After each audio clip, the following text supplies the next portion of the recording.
Welcome to the Final Fantasy Entertainment and Podcast Network, Final Fan TV. I am the warrior of hype, and joined with me is the Excalibro. Oh yeah. What up? There he is. And then over here we have the Dragoon King. There it is. Days since incident. We've got it at 0. Let's see if we can keep it that way. We won't. Thanks for tuning in, everybody. This is the Chapter 13 of Rebirth Analysis, where angels fear to tread. Ooh, but let's go. Let's tread there. Let's tread lightly. Let's tread harshly. Let's just get in it. Let's just get in it. All right, y'all. I want to start this thing off by saying we are going to go up to Sung and Elena, the battle with Sung and Elena. We are also going to cover the Gilgamesh Protorelic finale. And to start that off, we have the Excalibro going to take lead on that. So Excalibro, thank you so much for taking the notes and finding the cool things. We will be here to add to it. Take it away. All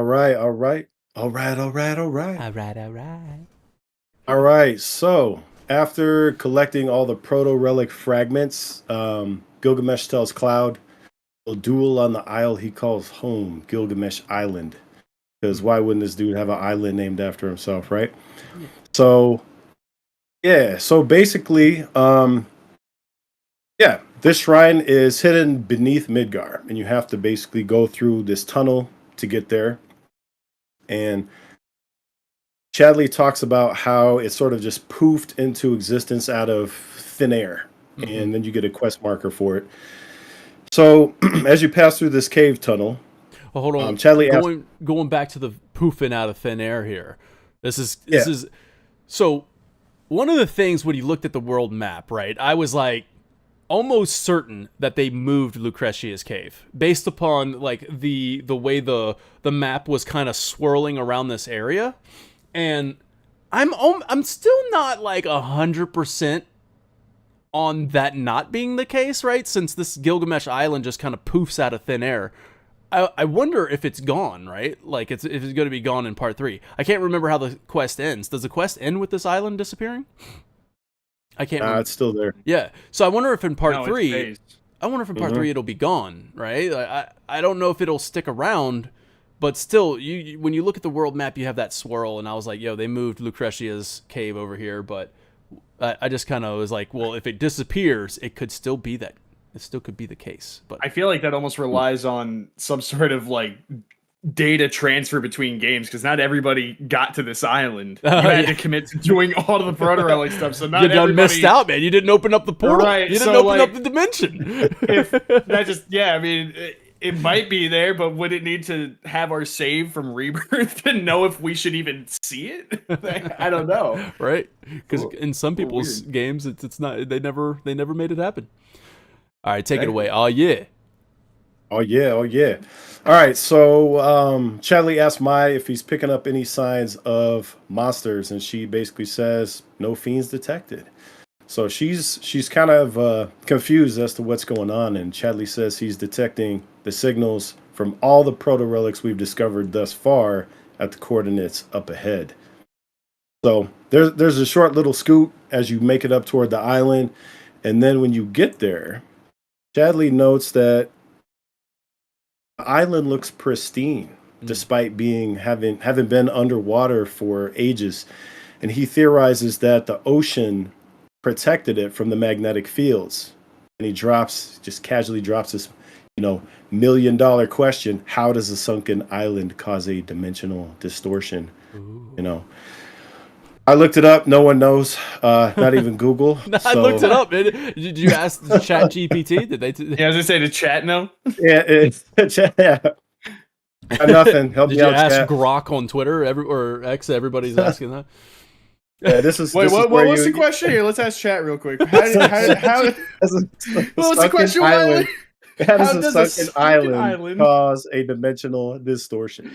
Cause a dimensional. I just wanted to know. And put it up to Mike so it plays it. Right. We needed like a little Bermuda Triangle jingle right here. Grok, is this true? So okay, so yeah, so they land on the island. Just says ancient tech or magic. That's all. Oh, Hey. okay. There you go. I think that's a hit on both, right? There you go. Or geological and gravitational anomaly. That's it. Or mystic or psychological plane. I don't know. Interdimensional nexus. Yeah, it could be all of that. All of it. Cool. Hey, look, a big bridge. Thank you, Chet. So we head up to Gilgamesh's little hideout, and we get up there, and the name of the location is Enki Dojo, which I thought was interesting because, fun fact, this is a reference to Enkidu, Gilgamesh's best friend, and he's a wild man in the heroic epic, the Akkadian epic of Gilgamesh, and he dies in the epic, and his loss is what causes Gilgamesh to pursue immortality. So it seems like this dojo is kind of like an homage, or like meant to like honor his buddy, even though we don't see him in the game. That's a cool find. That's a cool find. That is yeah, cool grab. Little tidbit there. So yeah, when we arrive, Gilgamesh opens the gate. And like a kid on Christmas morning, right? He's basically he's declaring he's been counting the minutes until he could reclaim his gear, and he demands it back. And the party just kind of stares at him in dead silence while he breaks it too. Yeah, I thought my video froze for a second. It was just still going. Nah, they're just like, hold up. Ain't the first time with this guy. Yo, real quick, Yeah, what is this Buster sword on his back? You know what I mean? Like he's got like that almost looks like the fusion sword. You know? I mean that's the slang Buster. He's a Buster for using that sword. He's the Buster. It's not the real one. You know how he got the Excalibur? He's got the. Yep. No, I don't know. So, I'm not clever right now. What's I got nothing, man. Chad, help me out. ChatGPT. Somebody help me out. I said this earlier, but can you tell we've been off for a week? Yo, I wanted to get a shirt for this episode to say I paused Expedition 33 to be here. Oh, nice. I wanted that so bad. I never did. Oh man. Well, I mean, I feel you. I feel like this quest and many parts of this dungeon, and maybe even this podcast this week are sort of forced optional. Yes.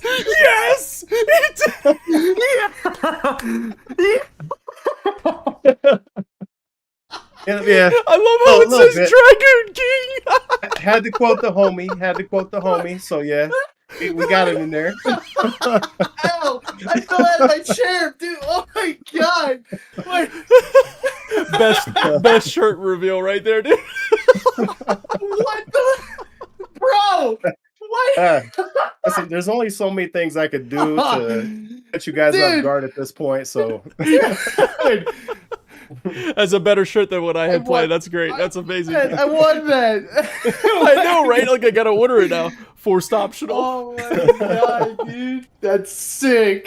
For anybody I've never been on a shirt like that. For anybody who's watching and like hasn't been following along with these, I don't know why you haven't been watching all 50 hours of content. Like 50 hours of this podcast series, but there was a moment where Dragoon King said it was forced optional. Like, do you know? I don't even remember. Yes, I remember it was. We were talking about mini games. This was during the chapter 11 discussion. We were talking about mini games that aren't necessarily like too invasive, but sometimes they're just not necessary or just like kind of fluff. Like the prime example that this came from was the Kate Sith box throwing game during the elevator ride. And I was like, the best way I described it was being forced optional. That's right. Because you don't have to do the crate game, but you have to do the elevator ride. But they're going to give you the box. Right. They're going to give you a time limit, and they're going to say, here's the thing. You don't have to do it. It's optional, but it's kind of forced. It's forced optional. It's kind of forced optional. You're forced into the situation where it's there, but whether or not you actually do it is optional. And it's like everybody who like complains about this game having too many side quests and too many mini games, and like, oh, the pacing is so bad. It's like, well, all of that was optional. You just chose to do it that way. Yeah, it's all for most but of it's then like again, forced optional. You give me a checklist. And it's kind of forced, you know. It's kind right. Right. All right, but anyway, Dude, so forced optional is absolutely a term that can be used. Oh my god, Correct Dan! I hope terminology. to see you in the Think Harder shirt for Yes, Dragoon King I Next. wish I could think harder. I wish I could think harder. Oh my coming. god, dude. Anyway, let's Okay, think go. harder on Gilgamesh. Oh yeah. Go- He's not forced Oh, yeah. optional. We have to talk about this. All right. Okay, so where was I? So he starts doing interpretive dance and basically kind of like scatters all the relics to the corners of the island. And Yuffie's like irritated by this, and she calls him a thief, which I think is ironic coming from Yuffie, the kleptomancer of the group. So, he laughs at her and says the knave who stole them first. He's got this like super Shakespearean style of talk. So basically he says they have to atone for, messing up his armor, even though they didn't do anything to it. That's how they found it. And Cloud says, all right, we'll fix him. But when we're done, we're going to keep him. And Gilgamesh is like, oh, he like gasps, and he's like, you forget yourself and our duel. And Cloud's like, I think you mean your funeral. And he's like, oh, how the ass doth bray and bluster. Like, bro is just straight up like going in with the Shakespearean stuff. Obviously, Him and that Roche on would the have a t-shirt. great conversation. Yes, yeah. I was thinking exactly the same For thing. real. Him and Roche are the same person. Oh my god, yeah. Gilgamesh is just interdimensional Roche. Yes. But so then he explains the mission to restore the Genji gear through battles at these different ritual shrines. So you basically have to go forward and fight all of the different summons. So you have at the Hazy Moon Shrine, you have Titan and Bahamut. At the Moonbow Shrine, you have Phoenix and Kujata. At the Full Moon Shrine, you have Odin and Alexander. And each win brings back two, sparkly bits of upgraded gear pieces. Can we stop and talk about these battles? We can talk about these Let's battles. talk about these battles a little bit, man, because we're fighting two summons at one time, right? Like this is pretty wild. And we haven't really talked about the summons in general. That's true. We kind of skipped all of the. I figured this would be where we would probably talk about them. This is like perfect. The perfect spot. Yeah, perfect. Exactly. This is the right time to do it. Yeah, get rid of optional. We're forcing you guys to listen. So the battle that I have on screen right now, I think is Titan and Bahamut. Arisen, right? So you got Titan and Bahamut Arisen on screen right now. What did you think of this fight? Either one of you guys can take it away. I'll just say real quick. This one I had absolutely no problem with. This was the easiest of the three, without a doubt, at least for me. I remember I actually beat this on my first try. Which, by the way, I'm going off the dome from memory. I actually have my clips on PlayStation because I took clips from the very first time I did all these fights and like what to kind of remember the experience. This one I beat first try, and I was like, okay, cool. The other two I didn't have such a nice breeze in the park with, but these guys were not much of a problem for me. And I forget, do you get to choose the order that you do them? Because I feel like I did these two first, and it sort of set me up for failure. I can't remember if there's a set order or if you can choose. You can choose, right? Right? I believe you can choose. I'm pretty sure you can choose whichever shrine you go to is who you fight, as long as you've done their trial. Yeah, you have to have done their like gotten the summon. Yeah. Previously. So that being said, this was the first one I did, and it set forth a really low expectation that got very, very, very humbled. You got Humby, bro. Humby. Yeah, I got Humby. You got Humby quick. So I don't know if you guys have anything to add on this one, but yeah, this one, it's still fun. This whole segment, just the dual summon fights, was just a ton of fun. I like doing all the summon stuff to begin with, so to put two up against me at a time, I was bring it. Yeah. And so do you guys have anything to say about this one? I want to say something before you jump in. I really like this whole YouTube thing that they got going on, this update. It keeps track of who's the most like active commenter. That's really cool. Like, so Jelly-san is now number 1. It's kind of cool. I like this. And it makes me think, I'm thinking of like different things. I'm like, oh, how do we come up with rewards for being in the top 3?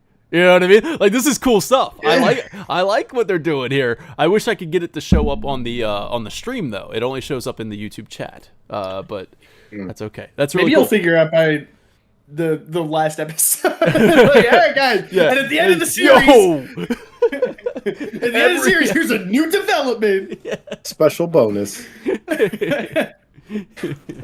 All right, go ahead. Did you like this one? Wiley, did you? Yeah, I mean, honestly, I did feel this one was pretty easy too. I don't know why. I didn't struggle with it. I would have thought with these two together it would have been pretty rough, but I kind of just ignored Titan. Kind of a punching bag. I just ignored him and went straight for Bahamut. And once you take him down, like Bahamut's or Titan, I think I did the opposite because I just felt like Titan was just like I said. I remember him being just like a punching bag. So you just beat the hell out of him, beat be in submission, and then you just deal with Bahamut. Yeah, and you can of course always use elemental against these summons that will help you out. Not necessarily this battle, but like any of the battles that you get into, it does make it a little bit easier if you put like if you're fighting a certain type, you bring in the elemental on your defense, and as long as your elemental's maxed out, you basically absorb their attacks, which means you can just leave that summon alive and just focus the other one. Which I don't know what I was doing wrong, but I somehow didn't have a maxed out elemental by this point in the game, even though, as we discussed, I did everything. I did everything in the game up until the point, and I still didn't have a maxed out elemental. There was a moment where I just put I put it on the whatever tripled the AP or whatever it was, and just left it there. Yeah, and didn't AP up materia. AP up materia. Or there's like a chocobo bracelet or something that levels it up faster too. Something like that, yeah. And and I just was like, I'm just gonna max this because elemental is like the most important thing. I feel do you guys remember who you used for that fight? Because I remember I was rocking the red Tifa Cloud combo. I believe always is, if I ever have the opportunity or the chance, I'm most likely rocking either Cloud, Barret, and Yuffie, or I'm rocking Cloud, Aerith, and Yuffie. Because Aerith has that ATB thing, or not the ATB, but the Arcane Ward that allows you to cast magic twice. It's freaking amazing. Well, the reason I bring up the party members is because I remember I had to drop Tifa. I think for the next fight, if you want to get into, unless you have something more to say about Titan and Bahamut, for the next, jumping into Kujata and Phoenix, I think I switched.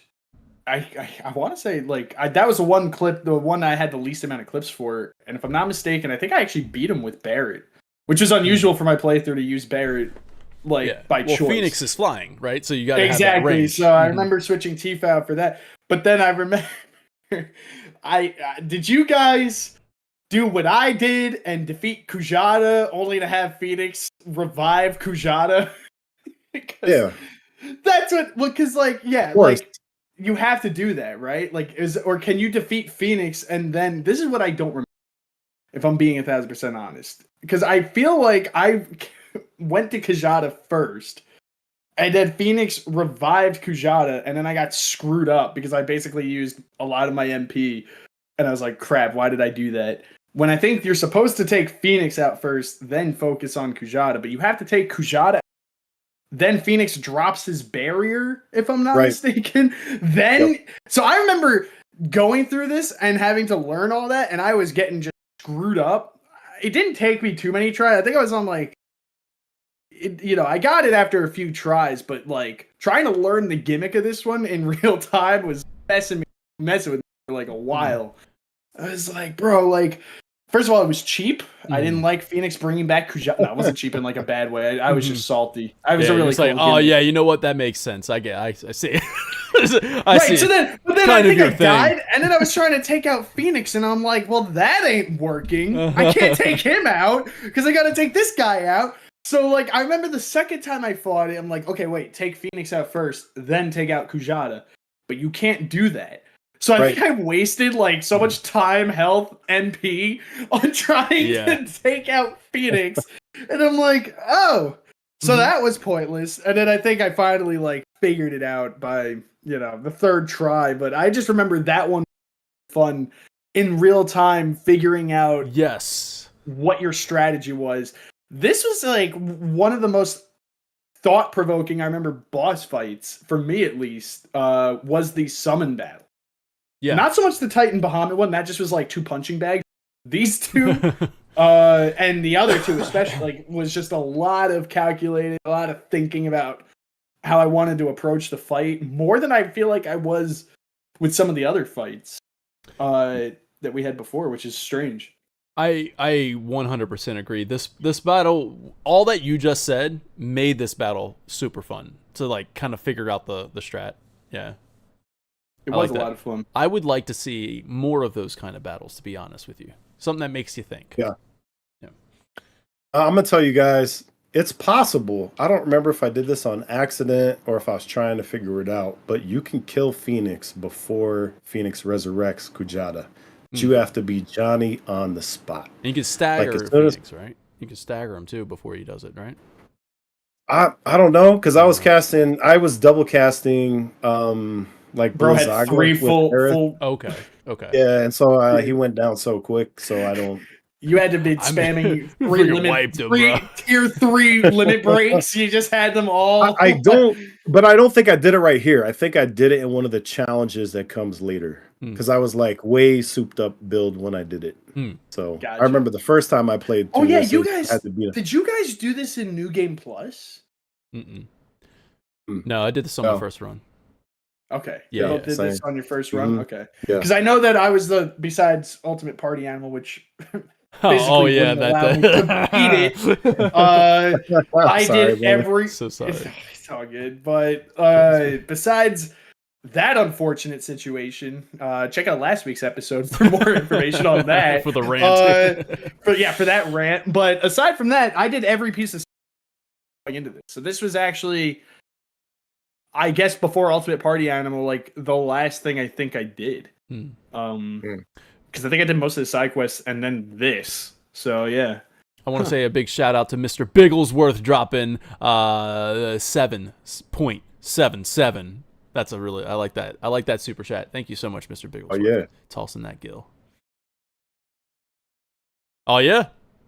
Oh yeah. I feel like "oh yeah" is our transition code now. Oh yeah, keep it going. Oh yeah. So how about that Odin and Alexander? How did he treat you guys? Bro, I'll take point on this one. So the first time I ran this fight, dude, I panicked because beating Odin was such a like challenge, right? I was like, oh no. So I just beelined for Odin, and like he never, I don't know, does he just not do Zentetsuken, or like, because I didn't have any problems with him at all this time. If I recall, he isn't the gimmick with I should have probably researched all their behaviors before talking about it on the internet. But so, if I recall, you have to, like, quote unquote, as I would put it, like, keep him entertained. In that, if you weren't constantly battling him, but on the flip side, you couldn't.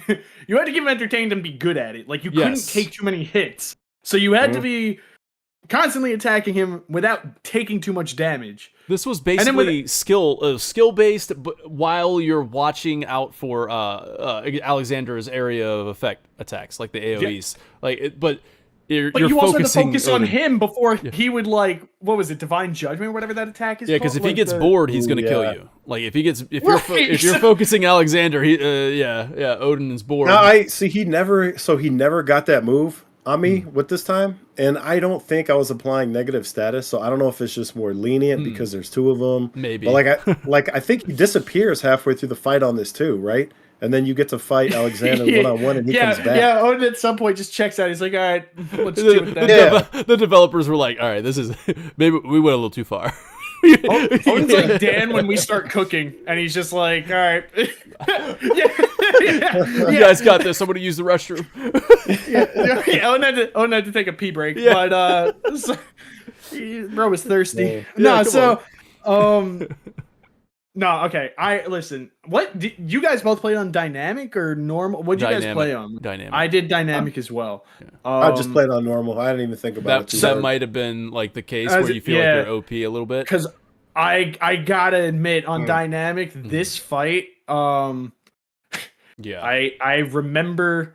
I don't think either of them were watching the stream, but I had two friends. I was in a party on, like, I had my AirPod in, and I was in an Xbox talk while I'm just playing this, and they just kept hearing me scream. I'm like, damn it! Like, I was so close, and then it would just like, I get robbed of it, and then I was just like, all right, gotta beat Odin. Like, Odin would come back into the fight. I'm like, got it, and then like, I think I couldn't do it in the first because like this was the last one, so I did the other two in one night. I remember that much. And then this one was taking me a while, and then it was getting late anyway, so like whatever, I'll do it tomorrow. And then I remember I didn't have much time the next day because I had something going on. So it was like 3 days. Now, it wasn't like 3 log days. It was fragmented, but it was like day 3. And I'm just like, dude, I gotta beat this mofo. I remember I was at work thinking all day about beating these two. Like, it was just on my mind. I was like, ooh, freaking do it, man. And then I finally got home. Because, mind you, with my job, I tend to work late that time of year. I work in the heating business. Check out episode 6 for the boiler rant. But so yeah, man, we've had quite a journey, man. A lot of check out the rest of the series, man. It's good. So yeah, I remember coming home from a long day of working on boilers and all that shit, and then I remember it being like 2 a.m. when I finally beat this fight. And it was so funny because I had no care for the fact that Jackie was asleep on the couch. I'm sorry, babe, if you remember this night. But yeah, I absolutely screamed. I was like, let's go! And I remember she was like, there's no reason you could possibly need to scream like that. And I'm like, yes, there is! Yes, there is! Because it was on my mind for 3 days. I was so heated about this whole fight. But in the best way possible. Yeah. This was probably my favorite fight in the entire game, which is crazy. When moments like that happen, it's happened quite a bit with Expedition, by the way. But like where everybody's asleep, everybody's in bed, and I'm just like, I'm out here, and like you land those perfect parries, man, and then you get the counterattack, and he's done. Like you want to let out the loudest scream, but you're like, oh no, I do. I just let it out. I try to suppress. Otherwise, all the kids I don't wake have up. Kids. That's it. Yeah, I can deal with angry girlfriend, angry children. Maybe not. I don't know. I'm not there yet. I'll check back on the reunion podcast. Rebirth 10 years later analysis. The reunion. All right, man. I just wanted to share that. Yeah, that might be genuinely my favorite fight in the entire. It's on a technical. Just might be my favorite. It was so much fun. I have a good memory attached to it. Mostly because everything in my life was kind of pissing me off between work and just working long days. I was like, just want to beat these. Like, I was going through the crappiest work week, and I'm like, I just want to beat these two. They were fueling me to get through those long days. I was like, I'm gonna beat the daylights out of this stupid horseman and his robot. So, whatever. I don't even know what Alexander is. He a robot? Well, anyway. Dude, I had done a whole video on him before Rebirth came out where I was like, yo, it's a freaking Cetron city on top of him, which, by the way, it is. There's a Cetron city on top of Alexander, so I mean, take that as you will. And you can go watch my video on the Alexander theory because it still could be kind of true. You know what I mean? Like, it still could be a thing. Especially if they go into some deep summon lore in the next game. I don't know. We'll see.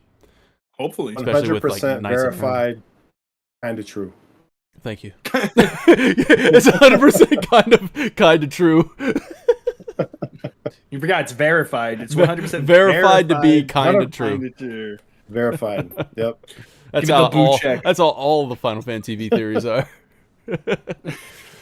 All right, man. Go ahead. Take us away, because we beat all the summons, right? Because now, for your efforts. Yes. All right. So, after collecting them all, we're granted entry into Gilgamesh's private gardens. And when we show up, bro just starts, spouting poetry. Like a series of haikus about him getting back all his armaments and then it's morphin time. He powers up. It's morphin time. Yeah, he says that. I mean, come on, that I love it. Like he goes back and forth between like these crazy pop culture references and just straight up not quoting Shakespeare, but sounding like he is, man. He's writing Shakespeare live, bro. Yeah. Shakespeare in the park right here for real. So his memories are restored, who he is, whence he came, and why he's been bounding twixt dimensions. But he dares not tarry here. He has a score to settle with his nemesis. So pause. Who's his nemesis? Who could that be? It's not somebody here, right? I mean, that's the implication is he has to leave to handle it. But is it? I don't know the answer to this question. God, this is like Final Fantasy series lore, right? Like this is yes. Is it not Bart's, or is it not like where he appeared in Final Fantasy V? Like maybe. Oh, who is it? Chat, I mean, help. He's been in a few, and I tried to look this up too, and I did not get a conclusive answer. Nothing. So yeah, not conclusive. If chat has some theories, I would love to hear them. At the end, we get like maybe a little hint, but we're not quite there yet. I mean, with my relatively limited knowledge compared to you guys and less experience in the series, I would have assumed it's Bart's. From what I know about his history with Bart's, I mean, isn't it? Oh, and by the way, morphing time is where he says it's morphin time is also not a callback to just Power Rangers, but he also says it in Final Fantasy V. Did you say that? Did you mention that? Yeah. No, I didn't say that. No, that's a good call, brother. Yeah, he does say that in Final Fantasy V too. Nice. 5-2? No, yeah. Well, there is a sequel to Final Fantasy V. It's just not called 5-2. It's true. Forced optional. It's forced optional. Oh man. You can't throw numbers like that after other numbers, Dad. I know. You can't do that in Final Fantasy. You can't say 5-2 at 5 as well. As well. In addition to. Yes. So after he says he's got to go find his nemesis, Barrett's like, "Hey, what are we, chopped liver?" And Gilgamesh like stops dead in his tracks because he's getting ready to leave, and he's like, "We do have a score to settle." And then he says something like, "Man, it's eloquent. Though these worlds be finite, there is room for but one bladesman." And then he says he's gonna divest Cloud of his Buster Sword, and Cloud just be like, "No." like I love how you have one guy who's like super verbose, and then Cloud is like super laconic, which is cool. Nice. No. Okay. Yeah, it's like big words. I love that, dude. I love that you dropped those two words. Go ahead. Yeah, well now spell them, Wild. Spell them? Laconic. L-A. All right. Then you have to fight, bro. Oh, is this like a serious challenge? Me spelling? No. I believe you can spell. I can spell it because I have it written. So no. I'm cheating. All right, now close your eyes. Spell it because Microsoft Word corrected it for me when I wrote it down. I'm just kidding. Go ahead, man. You got it. Funnier to say L.A. Conic. I mean, L.A. Conic. L.A. Conic. All right, so now we fight him. So do we want to talk about that real quick before we move forward? Because first of all, this fight has some dope music. Some dope battle on the big bridge mixed with freaking Final Fantasy VII. Woo! Woo! Come on, man. I mean, this might be a hot take, but was he? I mean, maybe it's just because it was Odin and Alexander, but I feel like he was and Kujata and Phoenix, but I feel like he wasn't as hard. Like, I was hoping that he would have been a bit more. At least for me, I felt like he was kind of a step down from the Odin Alexander fight. Now I'm curious, Wiley, if you played on normal, did you have a similar experience, or was he harder? I feel like he was harder. I think I was like maybe around level 45 or 50 when I did this. I'm trying to remember. But it took me a long time to beat him. Like, I feel like I might have beat him on the first try, but I was using some Phoenix Downs. Like, I was learning how to fight him while I was fighting him, and it took me a while. Yeah, I know I didn't beat him like first try or anything. I know he did kick my ass a couple times at least. I just don't think it was on par with like the Odin Alexander fight for me.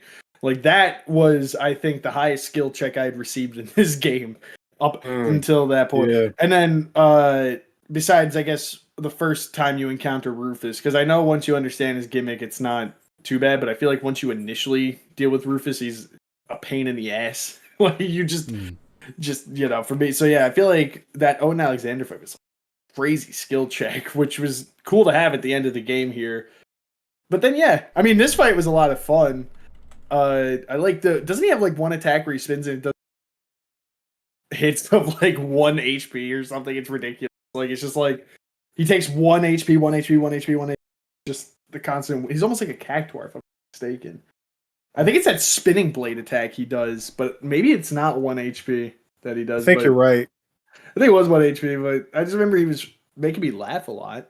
This fight was goofy. I like Gilgamesh because he's goofy. I remember he has a lot of one-liners during this fight. Unfortunately, I don't have any notes about those because, I mean, full disclosure, I didn't know I was going to be doing this segment for the last minute, so I did not get notes on this fight. We've been in off terms for a of like week. his dialogue and stuff like that. But he does have some good lines here. Well, the thing is that like this Gilgamesh fight, you can only do it once, right? Like there's like unless if you replay the game without all of the which is a shame. Yeah. If I knew that, I feel like I would have made a save just before the fight with him. Yeah. So, if I ever do make another playthrough, like of genuine start to finish again, or for Dan, if you're playing on PC, well, you have mods, so you could probably just fight him whenever you want. There's probably a mod just to be able to fight Gilgamesh or something like that as much as you want. Yeah. Probably. So, I don't know. I'm trying to figure out. So I remember I made this is why I've been kind of zoned out, because I've been trying to find my Google Doc where I was writing about Gilgamesh, and I had tried to piece together the timeline in which Gilgamesh has been jumping between Final Fantasies.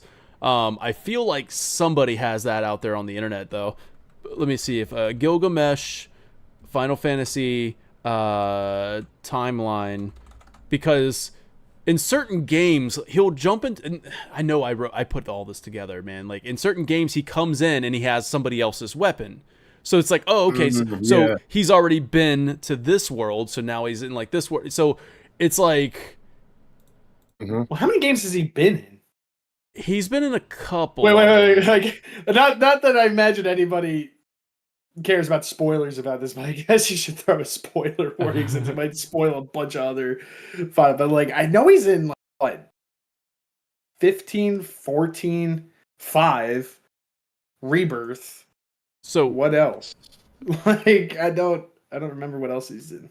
This dude, shout out to TB AAA Gamer 1 on the Final Fantasy Reddit. I have not read all the way through this. I don't know the validity of it or like if it's any good or whatever, but this is quite the document of like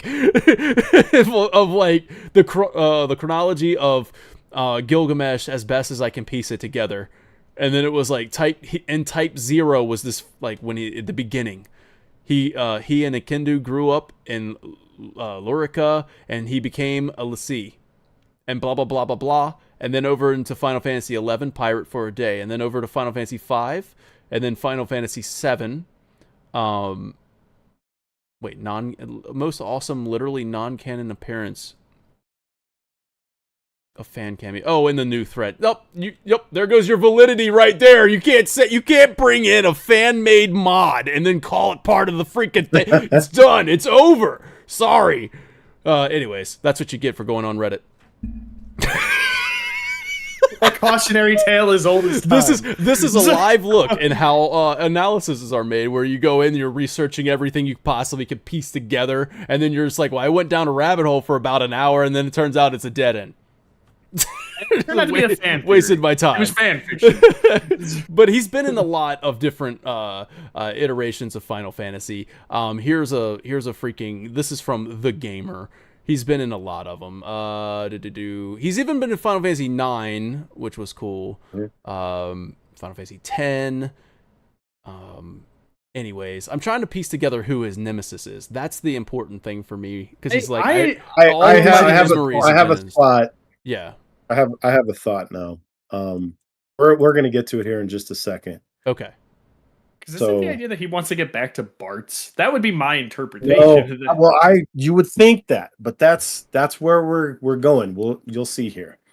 So I would have thought that too, but he says something at the end that's been throwing me off, and it's only because I know that, and I haven't said it yet, that I'm on a different thought train than you guys are. Mm-hmm. We're about to. You guys are also on Reddit or something. I'm going off the dome. I'm just trying to go by my limited knowledge here. Well, yeah. So, all right, okay, all right. Let's get here. Okay, so where are we at? So after defeating him, Cloud is dubbed this realm's Bladesman of Legend, and Cloud said he doesn't deserve the title yet. And then Greg says, once he bests his rival, that's got to get the Final Fantasy 14 reference in there, right? Greg, who is it? Calls him Greg. Somebody calls him Greg in FF14. There's the Final Fantasy 14. That's for you fans of Final Fantasy 14. I'm a fan of Final. I don't remember. I guess maybe I didn't reach him, so I guess that's fair. But, Greg. Hold on. Yeah, let me see. So this is... While you do that, Final Fantasy 4 After Years, when you defeat him, he says Bart's, so he's already been in 5. You know what I mean? Uh-huh. So he's already... Oh. Yeah. Hey, Dan. Yeah, what's up, man? Just making sure that we get this. Did somebody donate again? Oh, sure Richard Stolls. I'm so sorry, man. No, we're talking about Stolls, Greg. Thank you for tossing Gil. I really, really appreciate you, man. Thank you so much for doing that. Says, good to finally catch a little bit of this live for the first time in a while. Unfortunately, off to hockey now. Take care, boys. I'll catch the rest tomorrow. Oh, sorry, he's not even here. Enjoy hockey. Sorry, I missed it. We were going down this rabbit hole, and that's how these podcasts end up 5 hours long. I need to know this information for you guys. You know what I mean? All right. So, so finish cooking. Who Bladesman of Legend, Gilgamesh and his rival. All right. So Gilgamesh says once he bests his rival, talking to Cloud, he'll face him again. So the question is he going to be in part 3? I don't know. Could he be part of the through line for collecting Knights of the Round or something like that? Could be interesting. Or maybe he'll just pop back up, as a bonus somewhere. I don't know. But he basically says, after you beat your rival, I'll come back and give it to you. So he tries to leave and he can't. So he kind of stumbles around a bit confused. And Aerith is like, did you forget your way back? And he's like, countless are the realms which I have explored. So to cross the void is but a trifle. And she giggles at him. And then Chadley shows up and extrapolates the convergence, meaning he creates a rift in space-time, and then he zaps Greg back through the Bifrost. So extrapolate the convergence is the Final Fantasy hacked into the mainframe, bro. What does that mean? So all right, so he extrapolates all over the place, and something converges, and what happened? So listen, man, I'm just paraphrasing what Chadley said. So okay, take it up with Chadley. But then he says, may we meet again on the field of battle. And he bows to the party. And so he wishes you this poetic goodbye. And then he says, and this is the big hint, prepare yourselves, warriors of light. And he jumps through the portal. So Gilgamesh, of course, does have an appearance in the first game. Well, it's not the first game, right? It's Dawn of Souls? Dawn of Souls. Mm-hmm. Yeah. You can run into him there. And so, is his nemesis one of the Warriors of Light? Oh. Right? Well, how many people have been referred to as Warrior of Light? Isn't the Excalibur... isn't the Excalibur... Isn't that... that's one of the weapons. Yes, it is. There's the Excalibur. Yes. So his nemesis has the Excalibur, right? Yeah, well, exactly. That's what I'm thinking. And so here's the quote from Final Fantasy Dawn of Souls. I've finally found it, the object of my search, a weapon without peer. Who's there? You're after my sword, aren't you? Let's see how you handle the mighty me. And by me, I mean Gilgamesh. And by handle, I mean die, and then he fights you. And so it's interesting because when you fight him, he tries to summon the Excalibur during this fight, and he gets the Excalibur. And so, yeah, my guess is he goes and fights with the bros in Final Fantasy 1. I don't like. Isn't Warrior of Light just an encompassing? I mean, I could be mistaken, but isn't that could be Final Fantasy 3 for a lot of the protagonists? yeah. Actually, in Final Fantasy 14, the player character is called the Warrior of Light. Also, he is in 14 so, as well. So yeah, I mean, yeah. Like I mean, I like the idea that it could be the first one, but at the same time, I'm pretty sure by some stretch of the imagination, you could apply that title to like every protagonist. Okay, I mean, I'm looking at the swords he's got. This is a different conversation, I feel like, because like we can like analyze the crap out of this guy right now because like he's carrying what are the swords he's carrying right now? That sword that looks an awful lot like freaking the Warrior of Light sword from Final Fantasy 1. Maybe, I don't know. We're good. We're good. We can this one out of here. We can out of this. I mean, maybe he misspoke, Dan, and he's coming for you, the Warrior of Hype. Maybe. You can try. You ready? You will try. Nah, man, come on, dude. You will try. You will try. You underestimate my power. Hey, just make sure you have the high ground, homie. Don't try it, Anakin. Oh man, what a great movie. All right, so anyway. What a great movie. Let's talk about Star let's talk about Star Wars for a second. Yo, Andor. That's some good Star Wars right there, man. That's some good Star Wars right there. Just one war. Woo! Just one. That's some good Star Wars. That's one more war for us, dude. It is a good war, man. It's a good one. Yeah, that's a good show. It is. I haven't seen season 2 all the way through, so no spoilers. No spoilers. I wouldn't do that. Okay, so this pretty much wraps this up. Chadley creates the Genji gear and the Gilgamesh summon after you finish this. And I mean, at this point, if you go get everything you need for this Genji gear, man, like you have some powerful stuff. The one that lets you break the damage limit is crazy. That's about all I have to say about that. That is true. That thing's been sitting on my homie Cloud since I got it. I don't know if you guys use it on, but for me, it's always just on Cloud. Mm-hmm. So, once I did this though, like I never. I feel like I never really equipped them and used them because I was like, all right, I'm already kind of done with the game at this moment. But when I go back and I get the 100%, I'll, of course, I'll use them more often. I am in your debt, whelp. You freaking like. Anyways, yeah, he gets startled by Chadley, and I'm like, we all do, man.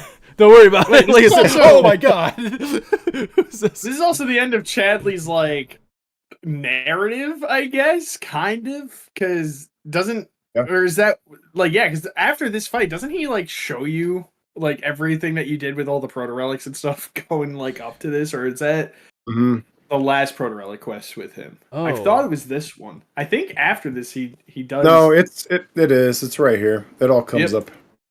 Okay, so yeah, this is like our unofficial goodbye to not goodbye, but like our unofficial like conclusion to Chadley's story. Yeah. Which I don't know if you guys are still homies with the guy, but I always like Chadley. I know people don't. I like Chadley. He's a good kid. Honestly, Chadley was fine for me. It was more of that I was like, all right, you know what's crazy is that either I'm just a patient guy or some people just really didn't like him for whatever reason. But like, guys, I did everything before, so I got quite close with this guy, and I can understand because it is kind of crazy that you can make the argument that you talk to Chadley more than your own party almost in this game, because like if you do talking to Chadley a lot. I think I remember somebody saying in an interview, or it was at the PAX thing, or whatever, but like not the PAX, but the Otakon conference I went, or interview, somebody had mentioned it, that Chadley was in the booth longer than pretty much anybody in any of the cast. Oh, I believe that. Who's his voice actor? Do we know? Oh man, I'll find it out because that's good stuff. I want to shout out him because that he did a lot of work. Yeah. Like, to put it lightly, like that, the amount of talking. Sean Ryan Peterson is what it's saying here. Sean Ryan Peterson. Sean Ryan. Shout out to Sean. Shout out to Sean Ryan Peterson.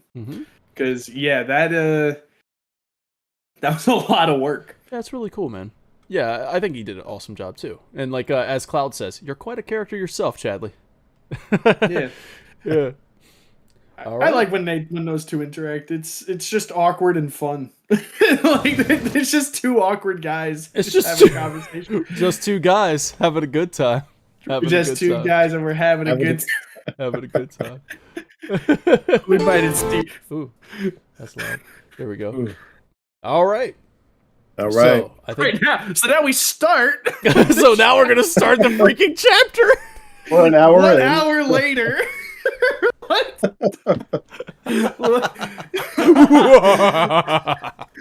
You thought this was gonna be 2 hours. I thought it was. I'm the one that said that. Nobody believed me, and I didn't. I was doubtful the whole time. I didn't think Gilgamesh would pick up an hour. I genuinely 30 minutes. Cloud. God, Mr. Bigglesworth. I actually kind of want to dress up as Chadley. I'm just gonna start the stream. Cloud, and then you get the Chadley wig. Cloud. This is fine. All right, y'all. We are going to jump into the. Look at all these tabs I have open for Gilgamesh. God, Jesus. I can't see your tabs, but you can't see it. Let me just close them all out. All right. Here we go. We get a little cutscene here at the Junon Aerodome as they're getting the coordinates for Temple of the Ancients. We're going to head that way. 7205246. Did that mean anything to anybody other than like? I'm looking in. So is there an answer to this or anything? Because I was curious. My world map brain. You know me and my world maps. I really, really want. The sun is east. It's to the east. I really wanted to do this, man. I really wanted to figure it out. Like, are your longitude and latitude coordinates actually correct? You know what I mean? What if I put it on a spherical globe? What happens then? You know what I mean? Where is the beginning? So I imagine the Meridian Ocean would be 0, right? Go from there. But anyways, God, I'm like in my mind right now doing it. I'm doing the vision. 7 is the first one, so yeah, it's probably like a little 7 off of the Meridian, whatever. Anyways, that is the Temple of the Ancients. I bet it's correct because they really they put a lot of thought into that stuff. If you dig in, except for the sun and its position in Costa del Sol, they don't put any thought into that. Or calm. Oh man. Yeah. We're calm. It's in the south. Listen, I may have a note for this chapter. And as you can see in calm, it's rising in the south. God, Jesus, man. Oh, that is a really good video, though. If ever had time to plug the video. Yeah, that was a fun one. It's got a lot of views. Thanks, guys. Anyways, they got the coordinates. They're on their way. They find out that, of course, nobody who goes there returns. It's not looking great for them. It's a curse, the Keystone Curse. Sounds like it might be the real deal. So, anyways, we're gonna go back to the tiny Bronco because we got the coordinates. Of course, Vincent, who has that the Turk radio, able to listen in on that kind of stuff, knows where it's at. We're going to set sail on the tiny Bronco towards the Temple of the Ancients. I have a funny little note because there's a really stupid thought. I was like, this is genuinely one of the dumbest thoughts I've ever had, but it was just one of those things. I was playing and then I was driving around as Sid and I was kind of just going in circles in the scene. I'm like, well, I just said as Sid, yeah. I'm thinking to myself, I'm like, wait, so if you're playing as the Bronco, really you're just playing as Sid. Yeah. Yeah. Not one of those playable Sid. Playable Sid. Playable Sid. It is playable Sid. You know, it's true. He's piloting anytime the you're thing. flying or driving the Bronco, I'm like, oh wow, we got playable Sid in Rebirth, guys. I don't think everybody's saying like, oh, I wonder how he'll play in part 3. We already know. He's a boat. He's a boat, man. I'm a boat. Take it. Never mind, it's not working. So yeah, there we go. Playable Sid confirmed in Rebirth. You guys just weren't noticing it. And yeah, we're gonna sail up north. It's gonna be a little tricky. Also, forgot to mention that's the first we see Reno. Hey, welcome back, Reno. He was on the helicopter earlier, so it's kind of cool to see Reno back. Yes. He was cool. Then we are setting sail. So one thing I wanted to notice is that as you're heading towards the northern continent, something I noticed on this playthrough, and I didn't really notice it before. Of course, now my mind is conditioned to the sky having a rift in it. Yes. You see this, Excalibur? Yes, I have a note here. Yeah. Cool. So we've only talked about that damn rainbow much, man. So in the northern sky, there's a strange light through the clouds, and I have, is it a rift or just another misplaced sun? Because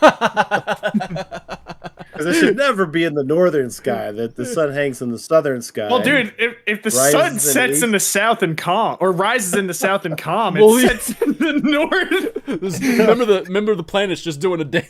It's just tumbling through the planet. Wobble. It's just tumbling through the planet's doing a wee woo. A wee woo, wee woo, wee woo. Oh, woo. hey, sometimes I'm wee, sometimes I woo. Sometimes I woo. Mm-hmm. It's an Expedition 33 thing, Dragoon King. All right. I was reading my notes. I'm not saying you should play the game. I'm just saying it'll change your life. All right. Is this a good time? There it is. Forced optional. There it is. Look at this thing appear right above. Where you're going, the Temple of the Ancients. Looking rifty. Looking mighty rifty. Yeah. And look, whoa, he zoomed in on it. It almost looked like. Sir. Right there. I got crack in the sky, and like the fact that it's nowhere else. I'm sorry. I'm still on it with Excalibur like pointing out. I mean, it could be the sun peeking through the clouds, but like the way this is like a it's got to be rifting. We're rifting.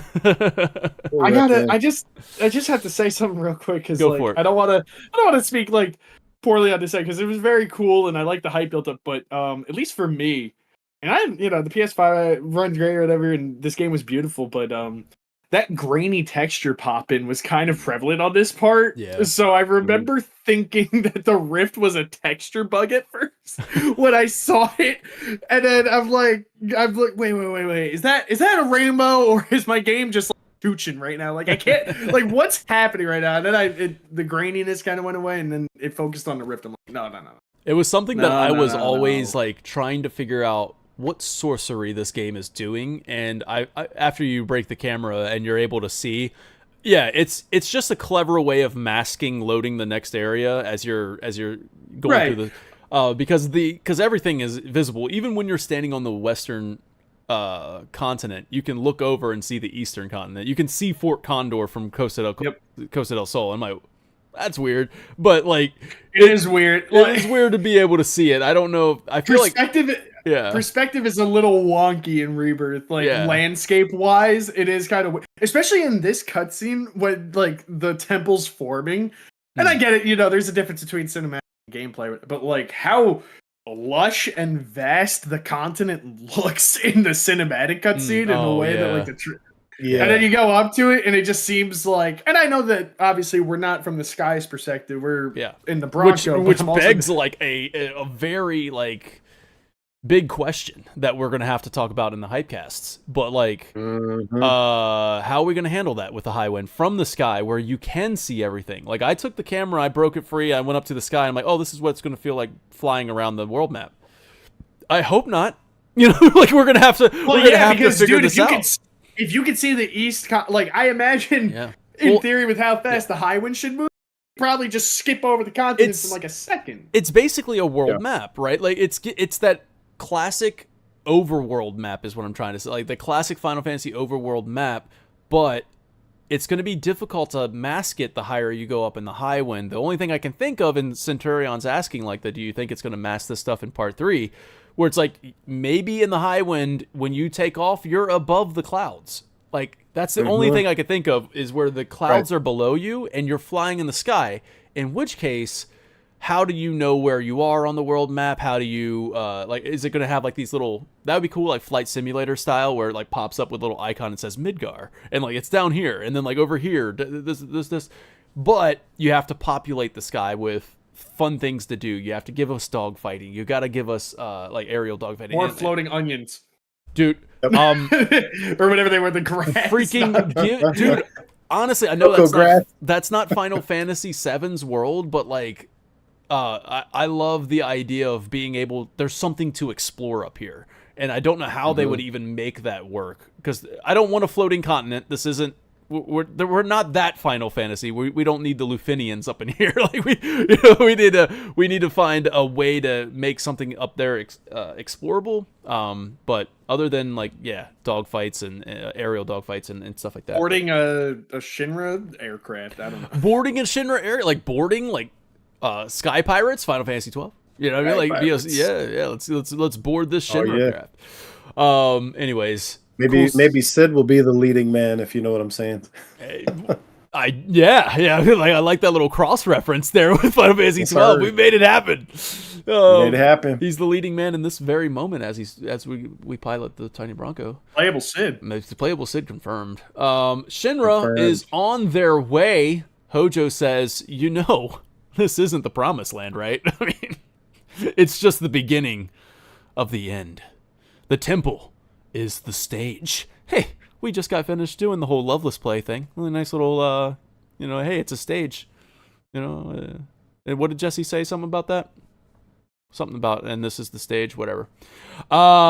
Turks are here. Oh, yeah. This is the stage, whatever. All right. Anyways, I was playing Expedition 33, boys, and like...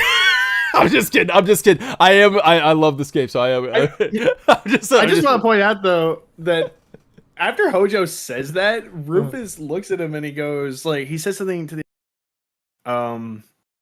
like he has like almost like a dry response, like asking him like what he means by that, and then he proceeds to explain, and then he gives this face right afterwards, and I interpret that as like Rufus is not convinced that Hojo's correct on this. Like he just, he still thinks it's the promised land. The Turks, as they speak on this and they're in the temple, they definitely think it's the promised land. You know what I mean? So I just find it interesting that, like it seems like Rufus is just blatantly just not buying what Hojo's selling. Hope you're like, watching, Dad.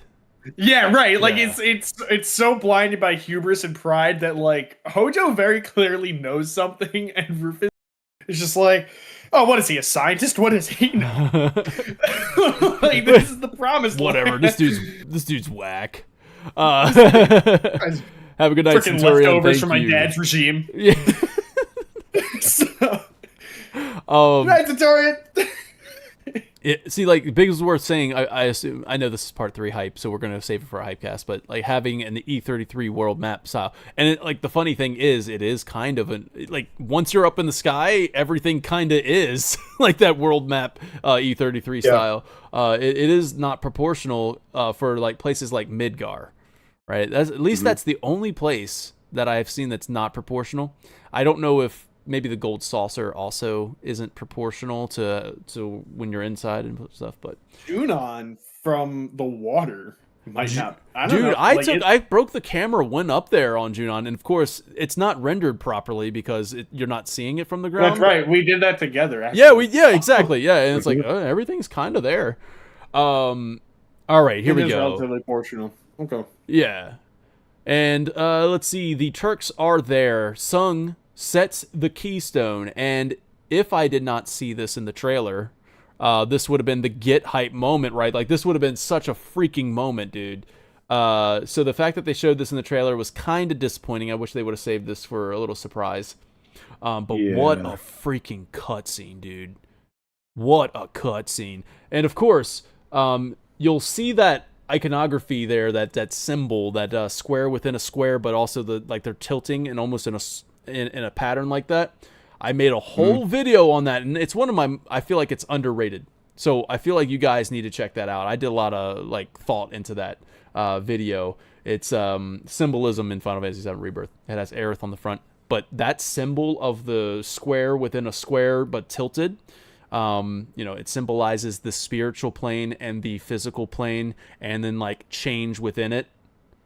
Go check it out. But you'll see that all over the Temple of the Ancients. All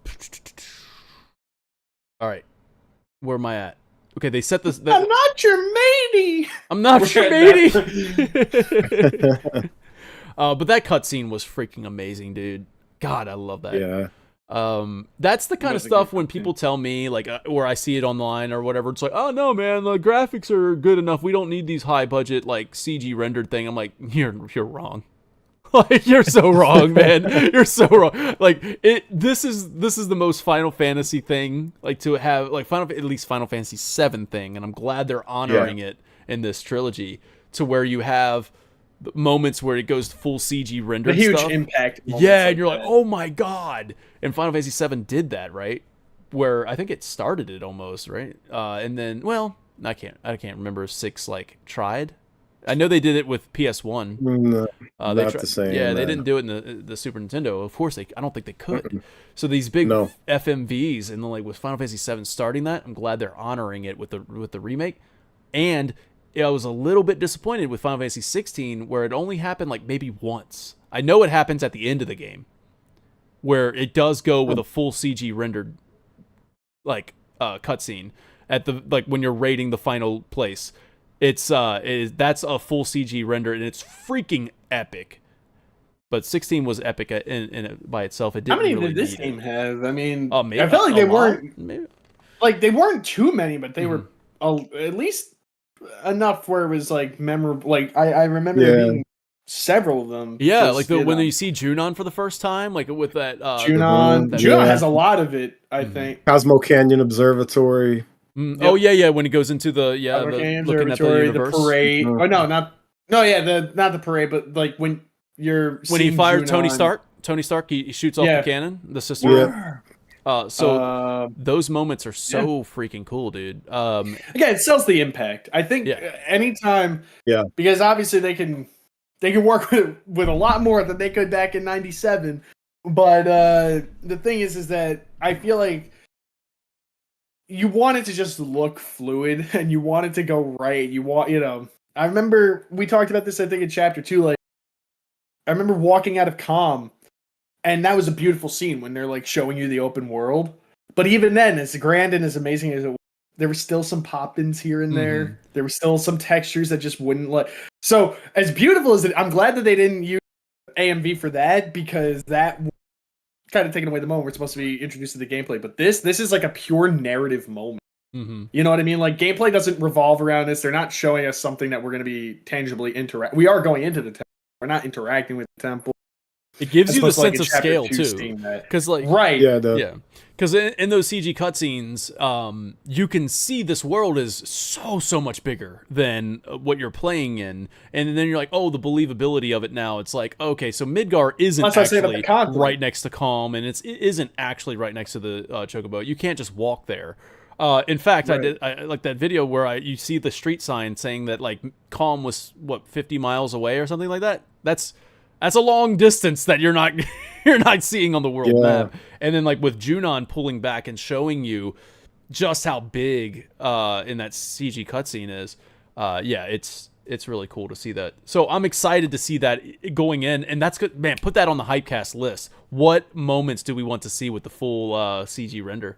That'd be a cool Hypecast as well. So I'm really excited to do the Hypecasts. So let's press forward and try to get there as fast as we can. I'm just kidding. Let's get back to our analysis.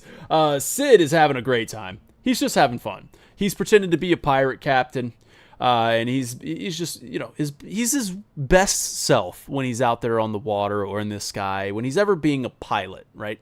He's his best self. Now, I'm very curious of what happens to Sid when we get him away from that sort of thing. Yeah, I can't, or not necessarily away from that thing, but maybe even closer to home. I don't know. Get him closer to home, take him away from the skies, take the skies away. And like he said in the last chapter when he was like, Shinra, he ain't taking my skies, they ain't taking my skies from us.